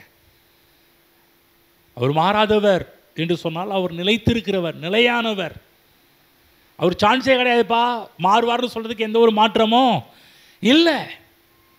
அதே போல தான் நம்முடைய ஜெபம், உபவாசம் எல்லாமே தேவனை எந்த அளவுக்கு அறிந்து வைத்திருக்கிறோமோ அதன் அடிப்படையில் தான் அது நம்மை கொண்டு போகும். இல்லை என்றால் அது நம்மளை கீழே கொண்டு போயிடும். ஆகவே இரண்டாவது காரியம் பார்த்தோம், இந்த உலகம் மாறக்கூடியது, தேவன் மாறாதவர். மூன்றாவதாக ஒரு விஷயத்தை பார்க்க போகிறோம். தேவன் மாறிட்டார்னு சொல்லக்கூடிய ஒரு 2 விதமான பொய் குற்றச்சாட்டுகளிலிருந்து சில சத்தியத்தை பார்க்க போகிறோம். அதுலேருந்து அது பொய் குற்றச்சாட்டுகள் அவைகள். அதை மற்றவர்கள் நம்புகிற மாதிரி நம்ம நம்பக்கூடாது. நீங்கள் நினைக்க தேவன் மாறாதவர் சொல்லிட்டு இருக்கிறோம் பாருங்கள். ஆனால் சில கொஞ்சம் ரொம்ப டீப்பாக பைபிள் படிக்கிற சில ஆட்கள் பார்த்தீங்கன்னா சில காரியத்தை கூப்பிட்டு என்ன பண்ணுவாங்கன்னா, இல்லைங்க பைபிள் படித்து பாருங்க, அவர் மாறின மாதிரி தான் ரெக்கார்ட் இருக்குது அப்படின்னுவாங்க. ஆகவே கொஞ்சம் அதையும் நம்ம பார்க்க போகிறோம். சில பேர் நீங்கள் மாறாதோன்னே சொல்லிட்டு போங்க, அதில் போய் கொண்டு போய் காமிச்சு எங்கள் மைண்டையும் அதை லாக் பண்ணிடாதீங்க. இல்லை, கண்டிப்பாக நீங்கள் தெரிஞ்சு வச்சுருக்கணும். யாராவது என்னைக்காவது பைபிள் படிச்சுட்டேங்க நீங்கள் மாறாதுன்னு சொல்கிறீங்க, பைபிளில் எப்படிப்பட்ட ஒரு வார்த்தை போட்டிருக்குதே அதுக்கு என்ன நீங்கள் சொல்கிறீங்க அப்படின்ற ஒரு கேள்வி எதிர்வாதங்களை வைக்கலாம். அந்த நேரத்தில் கொஞ்சம் கேர்ஃபுல்லாக பதில் சொல்ல கற்றுக்கொள்ள வேண்டும். முதலாவது என்ன சொல்கிறாங்க, கிறிஸ்தவர்கள் கொஞ்சம் ரொம்ப டீப்பாக பைபிள் படித்தவங்க என்ன சொல்கிறாங்கன்னா, நீ நிறைய இந்த கள்ள உபதேசங்கள் உருவானதுக்கு கள்ள உபதேசம் உருவான காரணமாக இருந்தவர்கள் பல வேதாகம கல்லூரிகளிலே சில காரியத்தை தவறாக எடுத்து உரைத்தவர்கள் சொல்கிற ஒரு காரியம் என்னவென்றால், முதலாவது என்ன சொல்கிறாங்கன்னா, நீங்கள் மாறாதவர்னு சொல்கிறீங்க, நாங்கள் என்ன சொல்ல தேவன் மாறிட்டார்னு சொல்கிறோம் அப்படின்றாங்க. அதாவது இது வந்து வெளியாட்கள் சொன்னால் கூட பரவாயில்ல. இது யார் சொல்கிறாங்க, கிறிஸ்தவ உலகத்தில் இருக்கின்ற பல வேதாகம கல்லூரிகளே இவைகளை பற்றி போதிக்கும். எங்கள் பைபிள் காலேஜில் எப்படி சொல்கிறாங்க, நீங்கள் என்ன சர்ச்சில் பிரசங்கம் பண்ணுறீங்க, சர்ச்சை விட பைபிள் காலேஜ் இல்லைங்க விசேஷமான ஒரு இடம், அங்கே தாங்க எல்லாவற்றையும் நம்ம எடுத்து சொல்லுவாங்க, அங்கே தானே கரெக்டாக போதிப்பாங்கன்ற ஒரு நம்பிக்கை நிறைய கிறிஸ்தவங்களுக்கு இருக்குது. ஆகவே தான் இன்றைக்கி நம்ம புரிஞ்சுக்கணும். என்ன சொல்கிற முதல் காரியம் என்ன சொல்கிறாங்கன்னா, தேவன் மனு அவதாரத்தின் மூலமாக மாறிவிட்டார்னு சொல்கிறாங்க. என்ன சொல்கிறாங்க, இந்த உலகத்தில் இயேசு கிறிஸ்து மனுஷனாக வந்து பிறந்தார் பார்த்தீங்களா, அந்த பிறப்பே தேவன் மாறிட்டார்னு சொல்கிறாங்க. எவ்வளோ பெரிய மிஸ்டேக் பண்ணுறாங்க பார்த்தீங்களா. அது அந்த இயேசுவின் பிறப்பையே என்ன சொல்கிறாங்கன்னா, அது அங்கேயே மிஸ்டேக், அங்கேயே தப்பு, அங்கேயே சில தப்பு நடந்துருச்சுன்றாங்க. அவர் மாறிட்டாருங்க. கவனிங்கம்மா கேளுங்க, இயேசு பிறந்தபோது ஒரு புதிய தேவன் பிறந்தார் என்று கிடையாது. ஆதி முதலாக இருந்தவர். நல்லா புரிஞ்சுக்கணும், இந்த தேவன் இயேசு கிறிஸ்து ஏதோ 2000 வருஷத்துக்கு முன்னாடி மரியாள் வயிற்றில் வந்து பிறந்தார் என்று அப்படி எடுத்துக்கொள்ளக்கூடாது. நிறைய பேருடைய கருத்து அதுதான். நீங்களாம் நீங்கள் வந்து பிள்ளையை ஆராதிக்கிறீங்க, நாங்கள் அப்பாவை ஆராதிக்கிறோம். அப்பா இங்கே தான் நிறைய கள்ள உபதேசம்லாம் உருவாக ஆரம்பிச்சு, பல எகோவா விட்னஸ்லாம் உருவாகி இதெல்லாம் எதிர்த்தே பேச ஆரம்பித்தாங்க. அவர் புதுசாக வந்தவர், புதிய தேவன், புதிய காட் அப்படின்னு சொல்ல ஆரம்பித்தாங்க. கிடையாது, புதுசாக வந்தவர் கிடையாது. இயேசு கிறிஸ்து மாம்சத்தில் வெளிப்பட்ட தேவன். ஆமென். புதுசு கிடையாது, மாம்சத்தில் வெளிப்பட்டார், மாம்சத்தை எடுத்துக்கொண்டார், அவர் மாறாதவர். படிப்போம், ஒரு வசனம் 2 வசனம் படிப்போம். 1 தீமோத்தேயு 3:16 படிங்க. 1 தீமோத்தேயு 3:16. அன்றியும் தேவ பக்திக்குரிய ரகசியமானது யாவரும் ஒப்புக்கொள்கிறபடியே மகா மேன்மையுள்ளது. தேவன் மாம்சத்திலே வெளிப்பட்டார். அழகா இங்கே போட்டிருக்குது. அவர் புதுசாக வரல. தேவன் மாம்சத்திலே வெளிப்பட்டார். ஆவியிலே நீதியுள்ளவர் என்று எண்ணப்பட்டார், விளங்கப்பட்டார். தேவ தூதர்களால் காணப்பட்டார், புறஜாதிகளிடத்தில் பிரசங்கிக்கப்பட்டார், உலகத்திலே விசுவாசிக்கப்பட்டார், மகிமையிலே ஏறெடுத்துக் கொள்ளப்பட்டார். பிலிப்பியர் 2:7 படிப்போம். பிலிப்பியர் 7:2-7. தம்மைத்தாமே வெறுமையாக்கி அடிமையின் ரூபம் எடுத்து மனுஷர் சாயலானார். மனுஷ சாயலானார். கவனமாக கேளுங்க, புரிஞ்சுக்கங்க. யோவான் 1:2 படிக்கும்போது ஆதியிலே வார்த்தை இருந்து, அந்த வார்த்தை தேவனிடத்திலிருந்து, அந்த வார்த்தை தேவனாக இருந்து, அவர் ஆதியிலே தேவனோடு இருந்தார். ஆதியிலே தேவன் என்னவாக இருந்தார்? அதே தேவன் தான் இப்போ மாம்சத்தில் வெளிப்பட்டார். அதுதான் காரியத்தை, சில விஷயத்தை தேவனை பற்றி சொல்லும்போது சரியான விதத்தில் சொல்லணும். இன்னும் கொஞ்சம் எக்ஸ்பிளைன் பண்ணி என்ன சொல்லிட்டாங்க, பழைய ஏற்பாட்டில் அவர் ரொம்ப டெரராக இருந்தாருங்க, ஆனால் புதிய ஏற்பாட்டில் அப்படியே சாஃப்ட் ஆகிட்டாருங்க. புரியுது என்ன சொல்கிறேன்னு? பழைய ஏற்பாடு காலத்தில் கர்த்தர் வந்து ரொம்ப கொடூரமான ஒரு கடவுளாக இருந்தாருங்க. எப்போ பார்த்தாலும் பட்டார் பட்டார்னு அடிக்கிறவராக இருந்தாருங்க. ஆனால் புதிய ஏற்பாட்டில் பாருங்க, யாரா இவர் எப்போ பார்த்தாலும் மக்களை அரவணைக்கிறவரா, மக்களை சுகமாக்குகிறவரா, மக்கள் மீது கரிசனை உள்ளவரா, மக்கள் மீது மனதிற்கும் உள்ளவரா, மக்கள் மீது இறக்கம் உள்ளவராக இருந்தாருங்க. அப்படியே இந்த கடவுள் அப்படியே சேஞ்ச் ஆகிட்டாருங்க. மக்கள் புரியல பாருங்க. நான் உங்களுக்கு எடுத்து காமிக்கிறேன். தேவன் புதிய ஏற்பாட்டில் மாறவில்லை. பழைய ஏற்பாட்டு காலத்தில் இருந்த அதே தேவன் தான் புதிய ஏற்பாட்டு காலத்தில். பழைய ஏற்பாட்டு காலத்தில் நான் சொல்கிற புதிய ஏற்பாட்டில் கூட கிருபைன்ற ஒரு வார்த்தை கம்மியாக தான் பேசப்பட்டிருக்குது. ஆனால் பழைய ஏற்பாட்டில் பார்த்தீங்கன்னா கர்த்தர் நல்லவர், அவர் கிருபை என்றும் உள்ளதுன்னு புதிய ஏற்பாட்டை விட பழைய ஏற்பாட்டில் அதிகமாக சொல்லப்பட்ட இடங்கள் இருக்குது. ஆமென். அவருடைய கிருபை என்றும் உள்ளது, அவருடைய கிருபை என்றும் உள்ளது, அவருடைய கிருபை என்றும் உள்ளது. ஏங்க இல்லைங்க, ஏசு கிறிஸ்துவாங்க கிருபை, அவர் தாங்க கிருபை. அவர் பார்க்கும்போது கிருபை பார்க்க முடியுங்க. ரைட்டு, உண்மைதான், நீங்கள் சொல்கிறது கரெக்டு தான். ஆனால் பழைய ஏற்பாட்டு காலத்தில் தேவன் தன்னுடைய கிருபையை வெளிப்படுத்தி கொண்டே இருந்தார், கிருபையை விளங்க பண்ணி கொண்டே இருந்தார். ஆகவே தான் தேவன் வந்து மனிதனாக மாறிவிட்டார் என்றல்ல, மனிதன் ஆனார். ஆமென். பாருங்கள், ஏன் மனுஷனானார்? எதுக்காக இந்த உலகத்தில் வந்து இயேசு கிறிஸ்து பிறந்தார்? இவங்க சொல்கிற மாதிரி மாறிட்டாரா? சொல்கிறாங்களே கடவுள் மாறிட்டாருன்னு, கர்த்தர் மாறிட்டாரா? அவர் மாறாதூர்னு போடப்பட்டது மாறிட்டாரா? இல்லைங்க, ஒரு மனுஷனாக அந்த உலகத்தில் வந்து பிறந்தார். ஏன் மனுஷனாக அந்த உலகத்தில் பிறந்தார்? இதை பற்றி தான் ரோமருக்கு எழுதின புஸ்தகமே பவுல் எழுதினதுக்கு முக்கியமான ஒரு காரணத்தில் ஒரு காரணம் என்ன? ரட்சிப்பையும் சுவிசேஷத்தையும் பயங்கரமாக பகிரங்கமாக எடுத்து பேசுகிற ரோமர் புஸ்தகத்தில். இப்படி பேசும்போது தான் ஒரு விஷயம், இயேசு கிறிஸ்து இந்த உலகத்துக்கு ஏன் வரணும் என்பதற்கு ஒரு சில முக்கியமான ஒரு டூலை வைக்கிறார். என்ன டூல் வைக்கிறாரு? நீங்கள் படிக்க வேணாம், நோட் பண்ணிக்கோங்க. ரோமர் 5ஆம் அதிகாரத்தில் பார்க்கும்போது சொல்கிற, நாம் பாவிகளாய் இருக்கையில், நம் பாவிகளாய் இருக்கையில். ஏன் இயேசு கிறிஸ்து வந்தார்? எல்லாரும் பாவி, ஒருத்தர் மட்டும் இல்லை, எல்லாரும் பாவி. 3ஆம் அதிகாரத்தில் நீதிமான் ஒருவனும் இல்லை. ரோமர் 5 நாம் பலனற்றவர்களாக இருந்தோம். இயேசு கிறிஸ்து ஏன் நம்ம பலன் இல்லை, பலன் இல்லை நம்மளால் ஒரு, அதாவது இன்னும் சொல்லப்போனால் எடுத்து டீ குடிக்கக்கூட நம்மால் முடியல. ஒரு உதாரணம் சொல்கிறேன். டீயை கொடுத்தா சில வயசானவங்கள்ட்ட ஏதாவது கொடுத்தா, ஸ்பூனை கொடுத்தா கூட, ஸ்பூனில் எடுத்து சாப்பிட்டா கூட என்ன பண்ணுவாங்க? சின்ன பிள்ளைய மாதிரி தான் என்ன பண்ணுவாங்க, அப்படியே புரியுதா புரியலையா? உங்கள் உதாரணத்துக்காக சொல்கிறேன். இந்த மாதிரி ஆவியிலே பலனற்றவர்களாக இருந்தோம். நம்மை நாமே மீட்டுக் கொள்வதற்கு, நம்மை தாமே ரட்சித்துக் கொள்வதற்கு, நம்மை நாமே தேவனோடு இணைவதற்கு நாம் பலன் அற்றவர்களாக இருந்தோம் என்று பவுல் சொல்கிறார் ரோமரில். இன்னும் பவுல் பல இடத்துல சொல்லும்போது சொல்கிறார், அதே 5 சொல்கிறார், தேவனுக்கு நம்ம சத்துருக்களாக இருந்தோம் என்று சொல்கிறார். சத்துருன்னு சொல்கிறார். குலோசியரில் துரோகி என்றார். நாம் தேவனுக்கு துரோகிகளாக இருந்தோம். ஒரு இடத்துல சொல்கிறாரு, ஏன்ப்பா குருடனுக்கு குருடன் வழி காட்ட முடியுமா? இன்னும் சொல்ல போனால் நம்ம எப்படிப்பட்டவர்களாக இருந்தோம்? குருடர்களாக இருந்தோம்னு சொல்கிறார். இப்போ நம்முடைய நிலைமை யோசிச்சிங்க, நம்ம நிலைமை யோசித்து பார்த்தா என்னென்ன? பாவி, பலன் இல்லை, சத்துரு, துரோகி, குருடர்களாக இருந்திருக்கிறோம். அடுத்தது இன்னொரு இதை காட்டிலும் டாப்பில் கொண்டு போய் நிப்பாட்டுறாரு பவுல். என்ன பண்ணுறாருன்னா, அக்கிரமத்தினாலும் பாவத்தினாலும் மரித்தவர்களாக இருந்த உங்களை கடைசியில் சொல்ல, நீ செத்து போனவன் அப்படின்ட்டார். யோசிச்சு பாருங்க. இப்போ நம்ம செத்தவர்கள், இப்போ செத்து போனவர்களால் ஏதாவது பண்ண முடியுமா? செத்து போனவங்க ஏதாவது பண்ண முடியுமா? என்ன தான் நம்ம அழுதாலும் புரண்டாலும் கத்துனாலும் கதறினாலும் கண்ணீர் வடித்தாலும் கூப்பாடு போட்டாலும் செத்தவர்கள் உயிரோடு வரப்போவது கிடையாது. அப்போ பவுல் என்ன சொல்கிறாரு, உன் நிலைமை என்னன்னு தெரியுமா? நீ எந்த சுச்சுவேஷனில் இருந்த தெரியுமா? நீ எப்படிப்பட்டவனாக இருந்த தெரியுமா? நீ பாவியாக இருந்த, பலனற்றவனாக இருந்த, துரோகியாக இருந்த, சத்ருவாக இருந்த, நீ குருடனாக இருந்த, நீ செத்தவனாக இருந்தையா, உன்னால் ஒன்றும் பண்ண முடியல.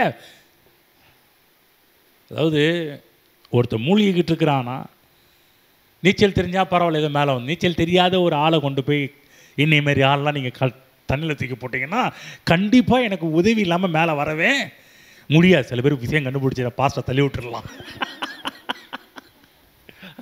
அவரே ஒத்துக்கிட்டார் நீச்சல் அடிக்க தெரியாதுன்னு. அதனால கண்டிப்பாக அவர் என்ன பண்ணலாம் யோசிச்சு பாருங்க. என்ன பண்ணணும் அப்போ?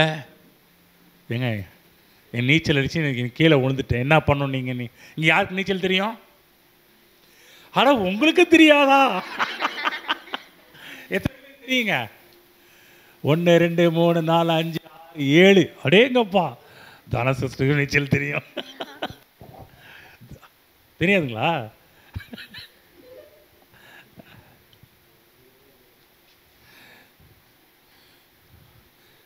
உங்கள் குரூப்பில் ஒருத்தவங்க தான் மாட்டியிருக்கிறாங்க.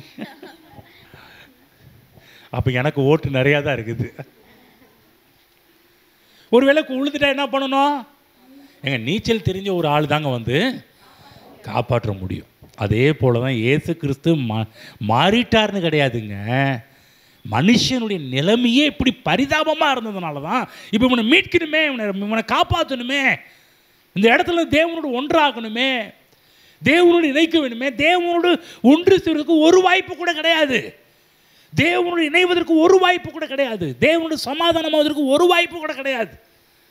அதற்காக தான் தேவன் அப்போ நானே மனுஷனாக இறங்கி வரேன்னு சொல்லி இறங்கி நம்மை மீட்பதற்காக, நம்மை ரட்சிப்பதற்காக மனுஷ சாயலானார். மாறிட்டாரா? நல்லா புரிஞ்சுக்கணும். யாரே நல்லா புரிஞ்சுக்க. மாறலையா? நம்முடைய நிலைமையை முதல்ல யோசிச்சுப்பார். நம்ம எந்த இடத்துல இருந்துன்றது யோசிச்சுப்பார். நம்முடைய நிலைமையே ரொம்ப ரொம்ப ஒரு தோல்வியான நிலைமை. ஆகவே இயேசு இந்த உலகத்தில் நம்மை மீட்டார். ஆமென். ஆகவேதான் நல்லா புரிஞ்சுக்கணும். நம்ம நம்மளை மீட்பதற்காக இந்த உலகத்தில் வந்தார். ஓகேங்களா? இயேசு மாறிட்டாரா? தேவன் மாறிட்டாரா? இல்லை.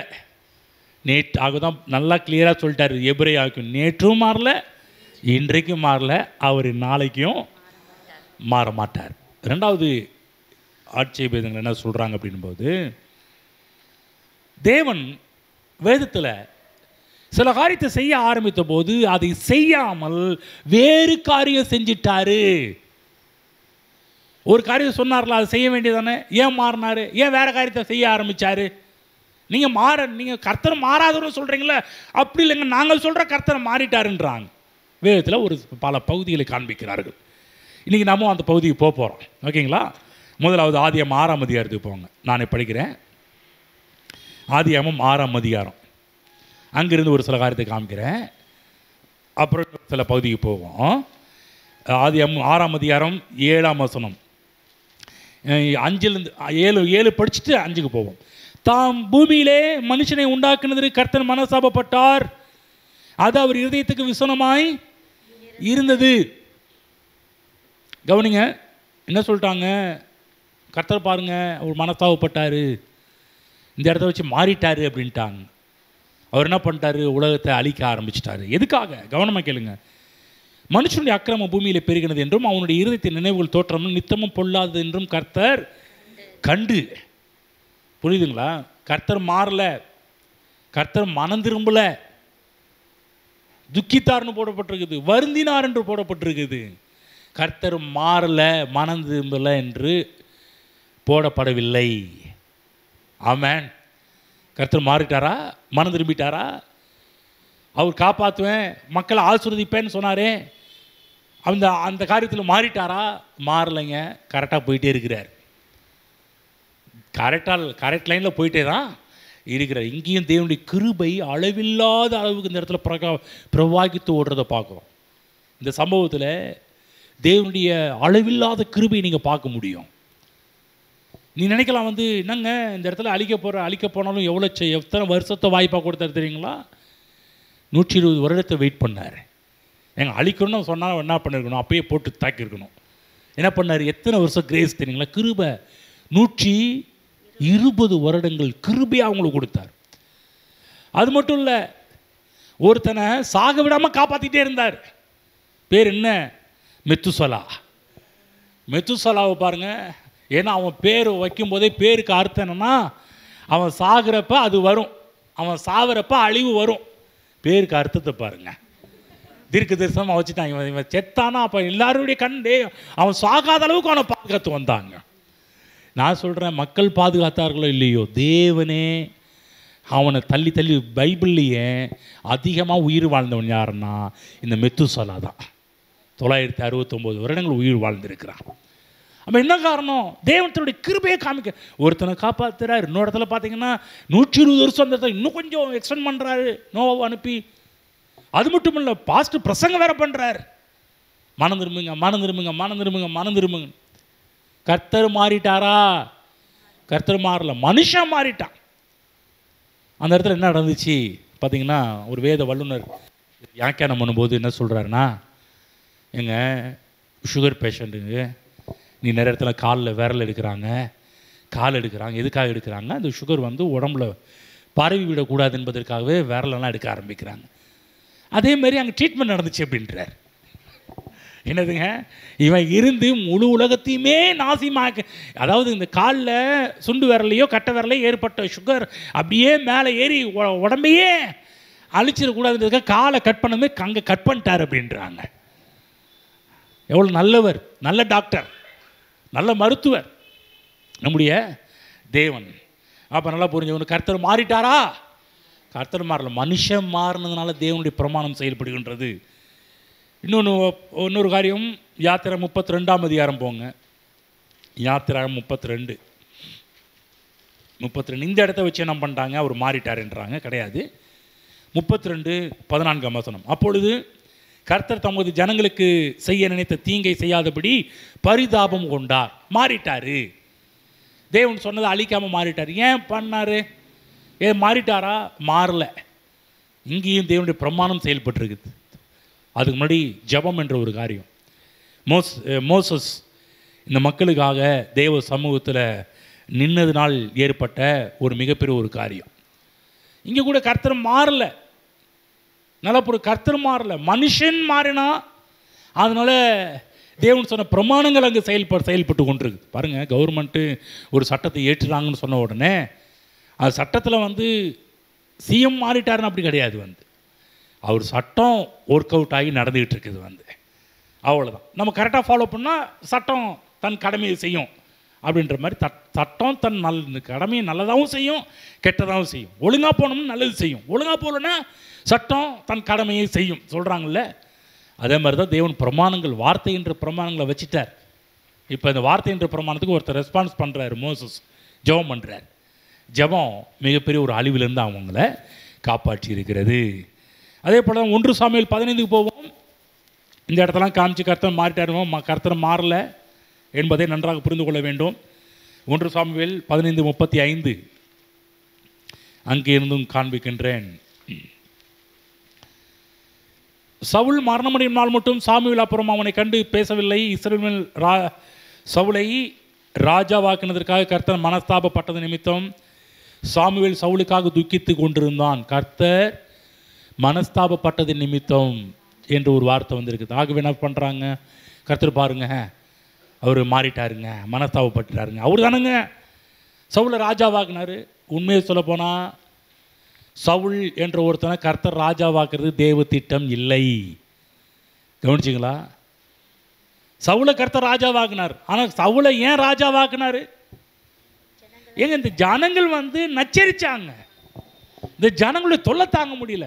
இந்த ஜனங்கள் வந்து சாமுவேலை பிடிச்சி டார்ச்சர் பண்ணாங்க. என்ன பண்ணாங்க? எங்களுக்கு ஒரு ராஜா வேணும், எங்களுக்கு ஒரு ராஜா வேணும். ஆண்டவர் சொல்கிறார், பெரிய பட்டியல் போடுறாரு. இருக்கு பாரு, சாமுவேல் சொல்கிறார், சாமுவேலே இந்த ஜனங்கள் வந்து நான் வந்து இவங்களை ஆளக்கூடாதுன்னு விரும்புகிறாங்கப்பா.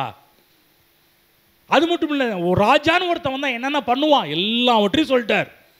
ஆனால் அந்த பிடிவாதம் பிடிச்ச ஜனங்கள் இல்லை இல்லை, நீங்கள் என்ன அதான் சொன்னாலும் எனக்கு ராஜா வேணும். சரி, என்ன பண்ணுறது போ. இப்போ அவங்க விருப்பத்துக்கு தகுந்த மாதிரி ஒரு ராஜாவை ஏற்படுத்தணும். ஆனால் தேவனுடைய விருப்பம் சவுல் கிடையாது, தேவனுடைய விருப்பம் தாவீது.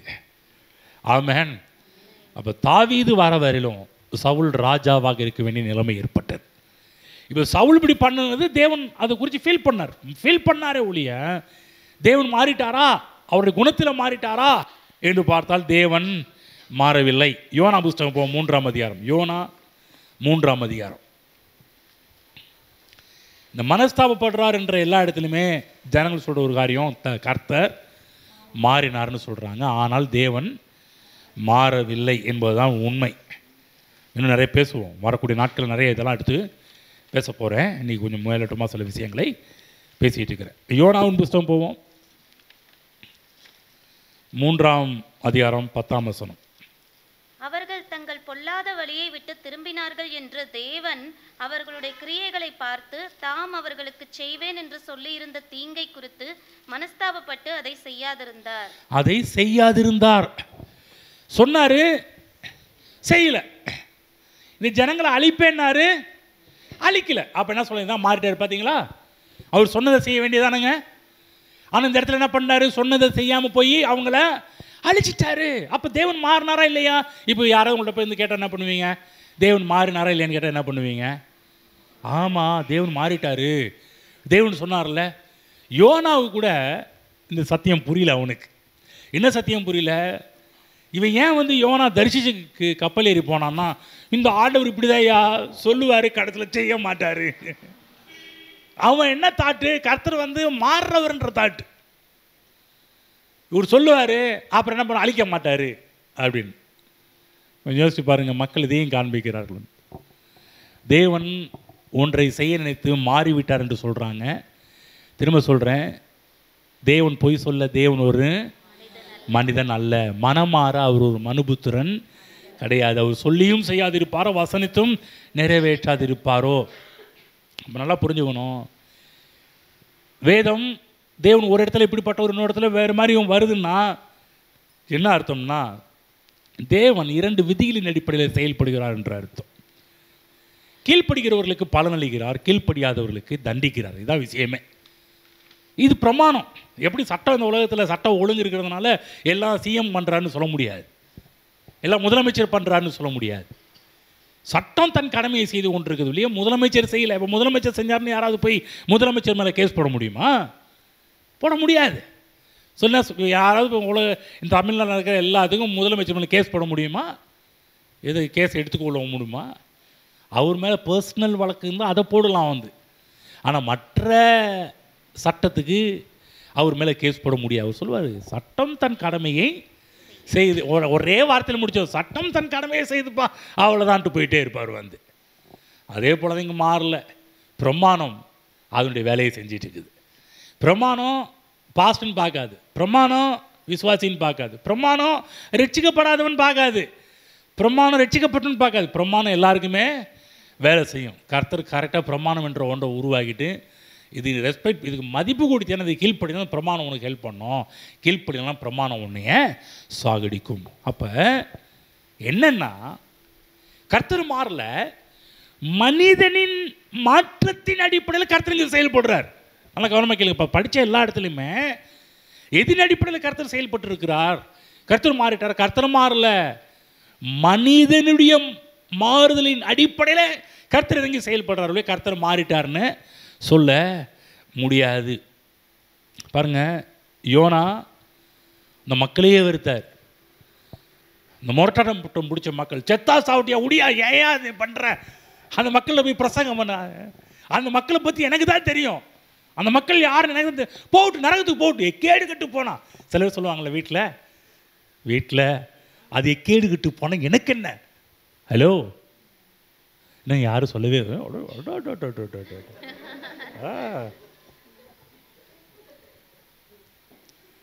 என்ன ஆளுங்கய்யா.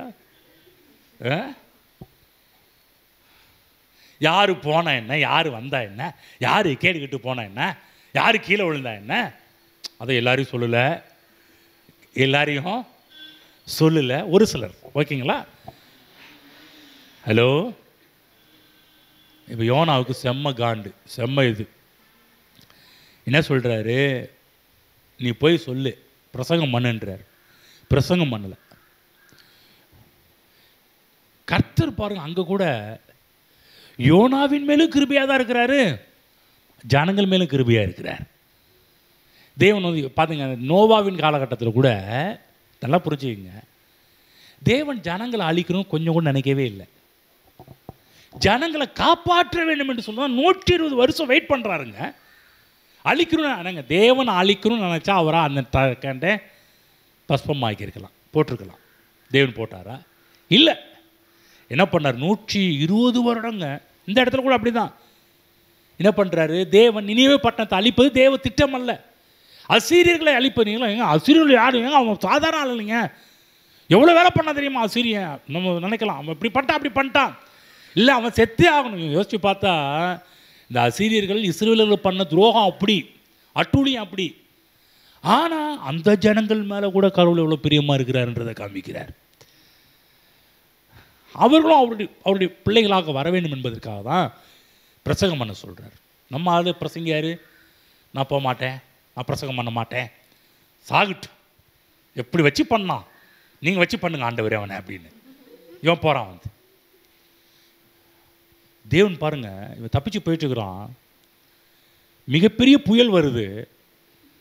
எல்லாரும் பாருங்க அவன் கடவுளை நோக்கி வேண்டிட்டு இருக்கான். நம்மால் பாருங்க, இந்த பிரச்சனையே நம்மால தானே வந்துச்சு.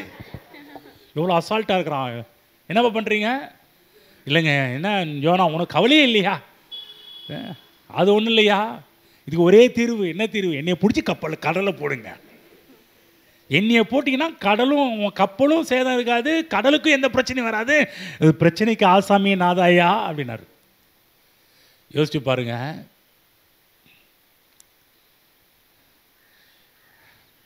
இந்த திமிங்கலம் கொஞ்சம் லேட்டாக வந்தால் கூட எவ்வளோ ஆண்டவர் அழகா அந்த கரெக்ட் டைமில் கரெக்டாக கொண்டு போய் கரெக்டாக பொசிஷனில் வாயை திறக்கணும். என் பையன் கீழே விழுவான், கபக்குன்னு பிடிக்கணும். அது உள்ளே போகிறப்ப கூட பல்லு படக்கூடாது, அது படக்கூடாது, இது படக்கூடாது, ஒரு கீரல் கூட. யோசிச்சு பாருங்கள், எவ்வளவு ஆண்டவர் கிருபையா யோனா மேலேயும் கிருபை வச்சு இவனை ஒழுங்காக கொண்டு போனால் அந்த மக்களை காப்பாற்றணும்னு சொல்லி யோசிச்சு பாருங்க. வாய்க்குள்ளே முழுங்கும் போது கூட எந்த சேதாரமும் இல்லாமல், எந்த ஒடுக்கும் இல்லாமல், எந்த கீரல் இல்லாமல், எந்த ஒரு கிழிச்சல் இல்லாமல் அழகாக உள்ள. ஆனால் கொஞ்சம் இதெல்லாம் கற்பனை பண்ணி பார்த்தா நமக்கே ஆச்சரியமாக இருக்கும். கொஞ்சம் மீன் லேட்டாக வந்தாலும் நம்ம ஆளு யோனா அவுட்டு. இந்த மீன் வந்து அந்த நேரத்தில் பார்த்து வேறு ஏதாவது மீன் வருதுன்னு சொல்லி பிடிக்க போச்சுன்னா கூட கண்டிப்பாக யோனா அவுட். கர்த்தர் கரெக்டாக மீனை ஷார்ப்பாக தேவன் கரெக்டாக அனுப்புகிறார் பாருங்க. அதுதான் கர்த்தர் வந்து எதையுமே குழப்பறவர் கிடையாது. அவங்க வாழ்க்கையில் வந்து எல்லாம் கர்த்தர் சரியாக செய்கிறவர், சரியான நேரத்தில் செய்கிறவர். தேவன் மாற மாட்டார். நம்ம மாறலாம், தேவன் மாறுவது கிடையாது. அவருடைய தன்மையில் மாறுவது கிடையாது, அவருடைய குணாதிசயத்தில் மாறுவது கிடையாது, தன்னுடைய பேரில் எந்த ஒரு மாற்றம் அவருடைய எப்போதுமே அவர் பேருக்கு களங்கம் ஏற்படுற மாதிரி எந்த ஒரு காரியத்தையும் கர்த்தர் செய்ய மாட்டார். அவருடைய பேருக்கு அவமானப்படுற மாதிரி எந்த ஒரு காரியம் செய்ய மாட்டார் கர்த்தர். அந்த இந்த சம்பவத்தை படித்தாலும் நம்ம ரொம்ப ஆச்சரியப்படுவோம். யோனாவின் சம்பவத்தை படிக்கும்போது அன்றைக்கி ஏதோ சண்டே கிளாஸ் பிள்ளைங்களாம் ஆச்சரியமாக கேட்பாங்க. ஆனால் அதுவும் கூட மறந்துடுவாங்க பாருங்கள். கர்த்தர் சரியான நேரத்தில் கர்த்தர் அனுப்புகிறாரு. இந்த மக்களுக்கு நியாய தீர்ப்பு தேவை என்பதை யோனா அறிந்து வைத்திருந்தான். இந்த மக்களுக்கு தண்டனை தேவை. மக்கள் என்ன செஞ்சாங்க? மக்கள் மாறிட்டாங்க. பிரசங்கம் பண்ணுறார். பிரசங்கம் பண்ண உடனே எல்லாருமே ராஜா முதற்கொண்டு எல்லாருமே மனம் திரும்பி தூளுலையும் சாம்பல்லையும் உட்கார ஆரம்பிக்கிறாங்க. தேசமே மனம் திரும்புது. தேசமே ரட்சிக்கப்படுது வந்து. ஆமென். கீழ்ப்படிதலுக்கு ஏற்ற பலனை தேவன் கொடுக்க ஆரம்பித்தார். ஒருவேளை இவங்க கீழ்ப்படியாமல் போனாங்கன்னா கதை என்ன தெரியுங்களா? இவங்க கப்பலுக்கு வந்து கப்பலில் எப்படி புயல் வந்ததோ அந்த புயல் அப்படியே நினைவே பட்டணத்தை தாக்கியிருக்கும், அவ்வளோதான். இந்த மக்கள் மனம் திரும்பலன்னா அங்கேயும் கர்த்தர் அழகாக இன்னொரு திமிங்கலத்தை கர்த்தர் அனுப்பி யோனாவை மட்டும் அழகாக காப்பாற்றி அவனை கொண்டு போயிருப்பார். அந்த பட்டணம் அப்படியே தண்ணியிலேயே அழிந்து போயிருக்கும். கர்த்தர் பண்ணாரா? பண்ணவில்லை. நினிவே மக்கள் அங்கு மாற ஆரம்பித்தாங்க. நல்லா புரிஞ்சுக்கணும் தேவ பிள்ளைகளே, தேவன் வந்து இந்த மக்களை அழிக்க வேண்டும் என்ற எந்த ஒரு அவருக்கு அந்த திட்டம் கிடையாது. ஒரு வாய்ப்பை வைக்கிறார், மனம் திரும்ப ஒரு வாய்ப்பை கொடுக்கிறார், அவர்கள் மாற ஒரு வாய்ப்பு, மனிதன் மாற ஒரு வாய்ப்பை கொடுக்கிறார். அவர் மாறல, மனுஷன் மாறிட்டான். அவன் தப்பாக போயிட்டு இருக்கிறான், தவறான கோட்டில் போயிட்டு இருக்கிறான். அவன் சரியான கோட்டுக்கு வரும்படி கர்த்தர் ஒரு அழைப்பு கொடுக்கிறார். ஆனால் நோவா காலகட்டத்தில் மக்கள் மனம் திரும்பலை, அதனால் அழிவை பார்த்தாங்க. நினிவே நாட்களில் மக்கள் மனம் திரும்ப ஆரம்பித்தாங்க. ராஜா முதற்கொண்டு பைபிளை போடப்பட்டு அங்கே இருக்கிற விலங்குகள் கூட சாப்பிடலையாம். அதான் ஆச்சரியமாக இருக்கும் பாருங்கள். மனுஷரும் மிருகங்களும் இரட்டினால் மூடிக்கொண்டு தேவனை நோக்கி உரத்த சத்தமாய் கூப்பிடவும் அவரை நோக்கி தம் தம் பொல்லாத வழியும் தம் தம் கையில் உள்ள கொடுமையும் விட்டு திரும்பவும் கடவர்கள். எங்க ஆடு மாடு முதற்கொண்டு மிருகஜீவனம் முதற்கொண்டு பட்னிங்க மனம் திரும்புதல் பாருங்கள். எல்லாருக்கும் மிகப்பெரிய ஒரு மாற்றத்தை ஜனங்கள் பார்த்தாங்க. அதனால் தேவன் மிகப்பெரிய ஒரு ஆசீர்வாதத்தை கொடுக்க ஆரம்பித்தார். ஆகவே நல்லா புரிஞ்சுக்கணும், சூரியனுக்கு முன்னாடி ஒரு மெழுகு கொண்டு போய் வச்சிங்கன்னா அது உருகிடும். ஒரு களிமண்ணை கொண்டு போய் வச்சு பாருங்கள், அது கட்டியாயிரும். பிரச்சனை பார்த்தீங்கன்னா என்னென்னா, சூரியன் மாறாது, ஆனால் அதுக்கு முன்னாடி வைக்கக்கூடிய பொருள்கள் மாறுபடும், பொருள்கள் மாறும். தேவன் சூரியன், நீதியின் சூரியன், அவர் மாறுவதே கிடையாது. நாம் மாற வேண்டும், நாம் மாறக்கூடியவர்கள்.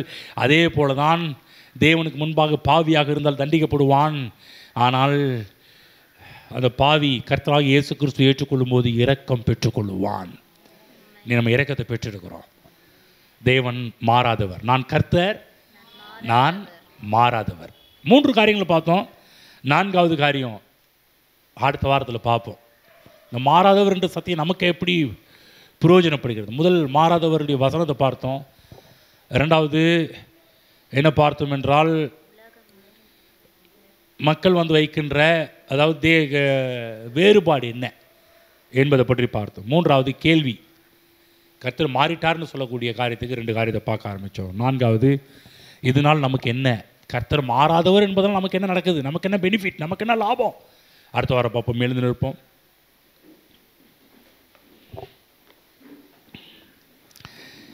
கர்த்தர் மாறாதவர். நல்லா புரிஞ்சுக்கணும். நான் கர்த்தர், நான் யெகோவா, நான் யாவே. யெகோவா என்று சொல்லக்கூடிய அவருடைய நாமம், அதனுடைய தன்மை அவரே சொல்றாரு. யெகோவானா என்னன்னு தெரியுமா? நான் கர்த்தர், நான் மாறாதவர். நிறைய இருக்குது. யெகோவாவை கூட சேர்த்து நிறைய பேசிகிட்டே போகலாம் பாருங்கள். இன்றைக்கி ஒரு காரியம் பார்த்தோம். அவருடைய நாமத்தின் மகத்துவம் என்ன? தேவன் மாறாதவராக இருக்கிறார். இந்த எண்ணத்தை மனதில் கொண்டு போய் வைத்துக் கொள்ள வேண்டும்.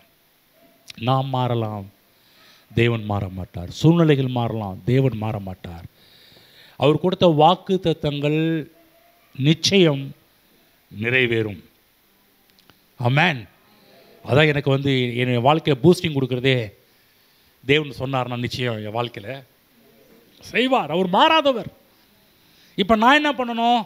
அந்த மாறாத தேவன் நம்முடைய மனதை கொண்டு போய் செலுத்தணும். ஆமாண்டவரே, நீர் மாறாதவராக இருக்கிறீர். நான் நம்பின தெய்வம், நான் கும்பிடுற சாமி, நீர் மாறாதவர். எதற்காகவும் என்னத்துக்காகவும் நீர் மாறாதவர். எனக்காக நீர் சொன்னதை செய்ய வல்லவர். ஆமென். கரங்களை உயர்த்தி கர்த்தருடைய வார்த்தைக்கு நன்றி செலுத்துவோம். ஸ்தோத்திரம் ஆண்டவரே, நன்றி நன்றி நன்றி நன்றி. நீர் கொடுத்த வார்த்தைகளுக்காக நன்றி செலுத்துகிறோம். ஹல்லேலூயா. என் நாமம் தரிக்கப்பட்ட என் ஜனங்கள் என்று நீர் எங்களை உரிமை கொண்டாடுகிறீரே, அதற்காக உமக்கு நன்றி செலுத்துகிறோம் ஆண்டவரே. நாங்கள் எவ்வளோ பாக்கியமுள்ள ஜனங்கள். உம்முடைய பேரை எங்கள் மீது பொதித்திருக்கிறீர், பறித்திருக்கிறீர்கள் என்று செலுத்துகிறோம் ஆண்டவரே. ஹல்லேலூயா. என் நாமத்தை அறிந்திருக்கிற அவர்கள் உயர்ந்த அடைக்கலத்தில் வைப்பேன் என்று சொன்னீரே. இன்றைக்கு எங்களுக்கு மிகப்பெரிய ஒரு அடைக்கலத்தில் கொண்டு போய் வைத்திருக்கிறார் என்று செலுத்துகிறோம். உங்கள் நாமத்தின் அறிவை எங்களுக்கு ஒவ்வொரு நாளும் தாருங்க ஆண்டவரே. இது 10 ஆண்டவர், இது போதல் ஆண்டவரே. இன்னும் உங்களுடைய நாமத்தின் மகத்துவங்களை எங்களுக்கு வெளிப்படுத்தும் கர்த்தாவே. ஹல்லேலூயா. அப்பா, நீர் மாறாதவர் என்பதை உங்களுடைய பிள்ளைகள் வாழ்க்கையில் விளங்க பண்ணும் ஆண்டவரே. உங்களுடைய பிள்ளைகளுடைய கையின் பிரயாசங்கள், பொருளாதார வாழ்வு, குடும்ப வாழ்வு, சமுதாய வாழ்வு, எல்லா ஊழியங்களிலும் நீர் எப்படி மாறாதவராக இருக்கிறீர் என்பதை விளங்க பண்ணுவீராக. ஹல்லேலூயா. யாக்கோபின் புத்திரன் நான் மாறாதவராக இருக்கிறதுனால நீங்கள் அழிந்து போகலையே, நிர்மூலமாகவில்லையே என்று சொன்னீரே. இன்றைக்கு நாங்கள் உயிரோடு இருக்கிறது காரணமே உங்களுடைய நாமத்தின் வெளிப்பாடு ஆண்டவரே. நீர் மாறாதவராக இருக்கிறது இன்னைக்கு நாங்கள் உயிரோடு இருக்கிறோம், நாளைக்கு நாங்கள் இருப்போம். காரணம் நீங்கள் மாறாதவர். நீங்கள் சொல்லிட்டீங்க, நீடித்த நாட்கள் அவனை திருப்தியாக்குவேன்னு சொல்லிட்டீங்க. ஹல்லேலூயா. நன்றி நன்றி நன்றி நன்றி. நீர் மாறாதவர் ஆண்டவரே. உங்களுடைய பிள்ளைகள் வாழ்க்கையில் விளங்க பண்ணுவீராக. இயேசுவின் நாமத்தில் பிதாவே, ஆமென்.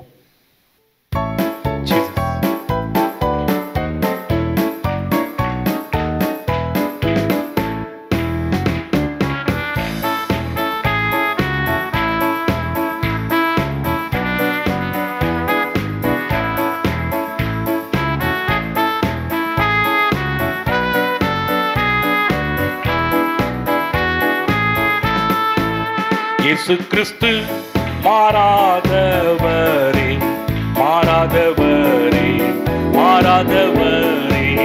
ஆமென். இயேசு கிறிஸ்து மாறாதவரே, நித்திய நித்தியமா. இயேசு கிறிஸ்து மாறாதவரே, மாறாதவரே, மாறாதவரே. ஆமென். இயேசு கிறிஸ்து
Hallelujah, hallelujah, hallelujah.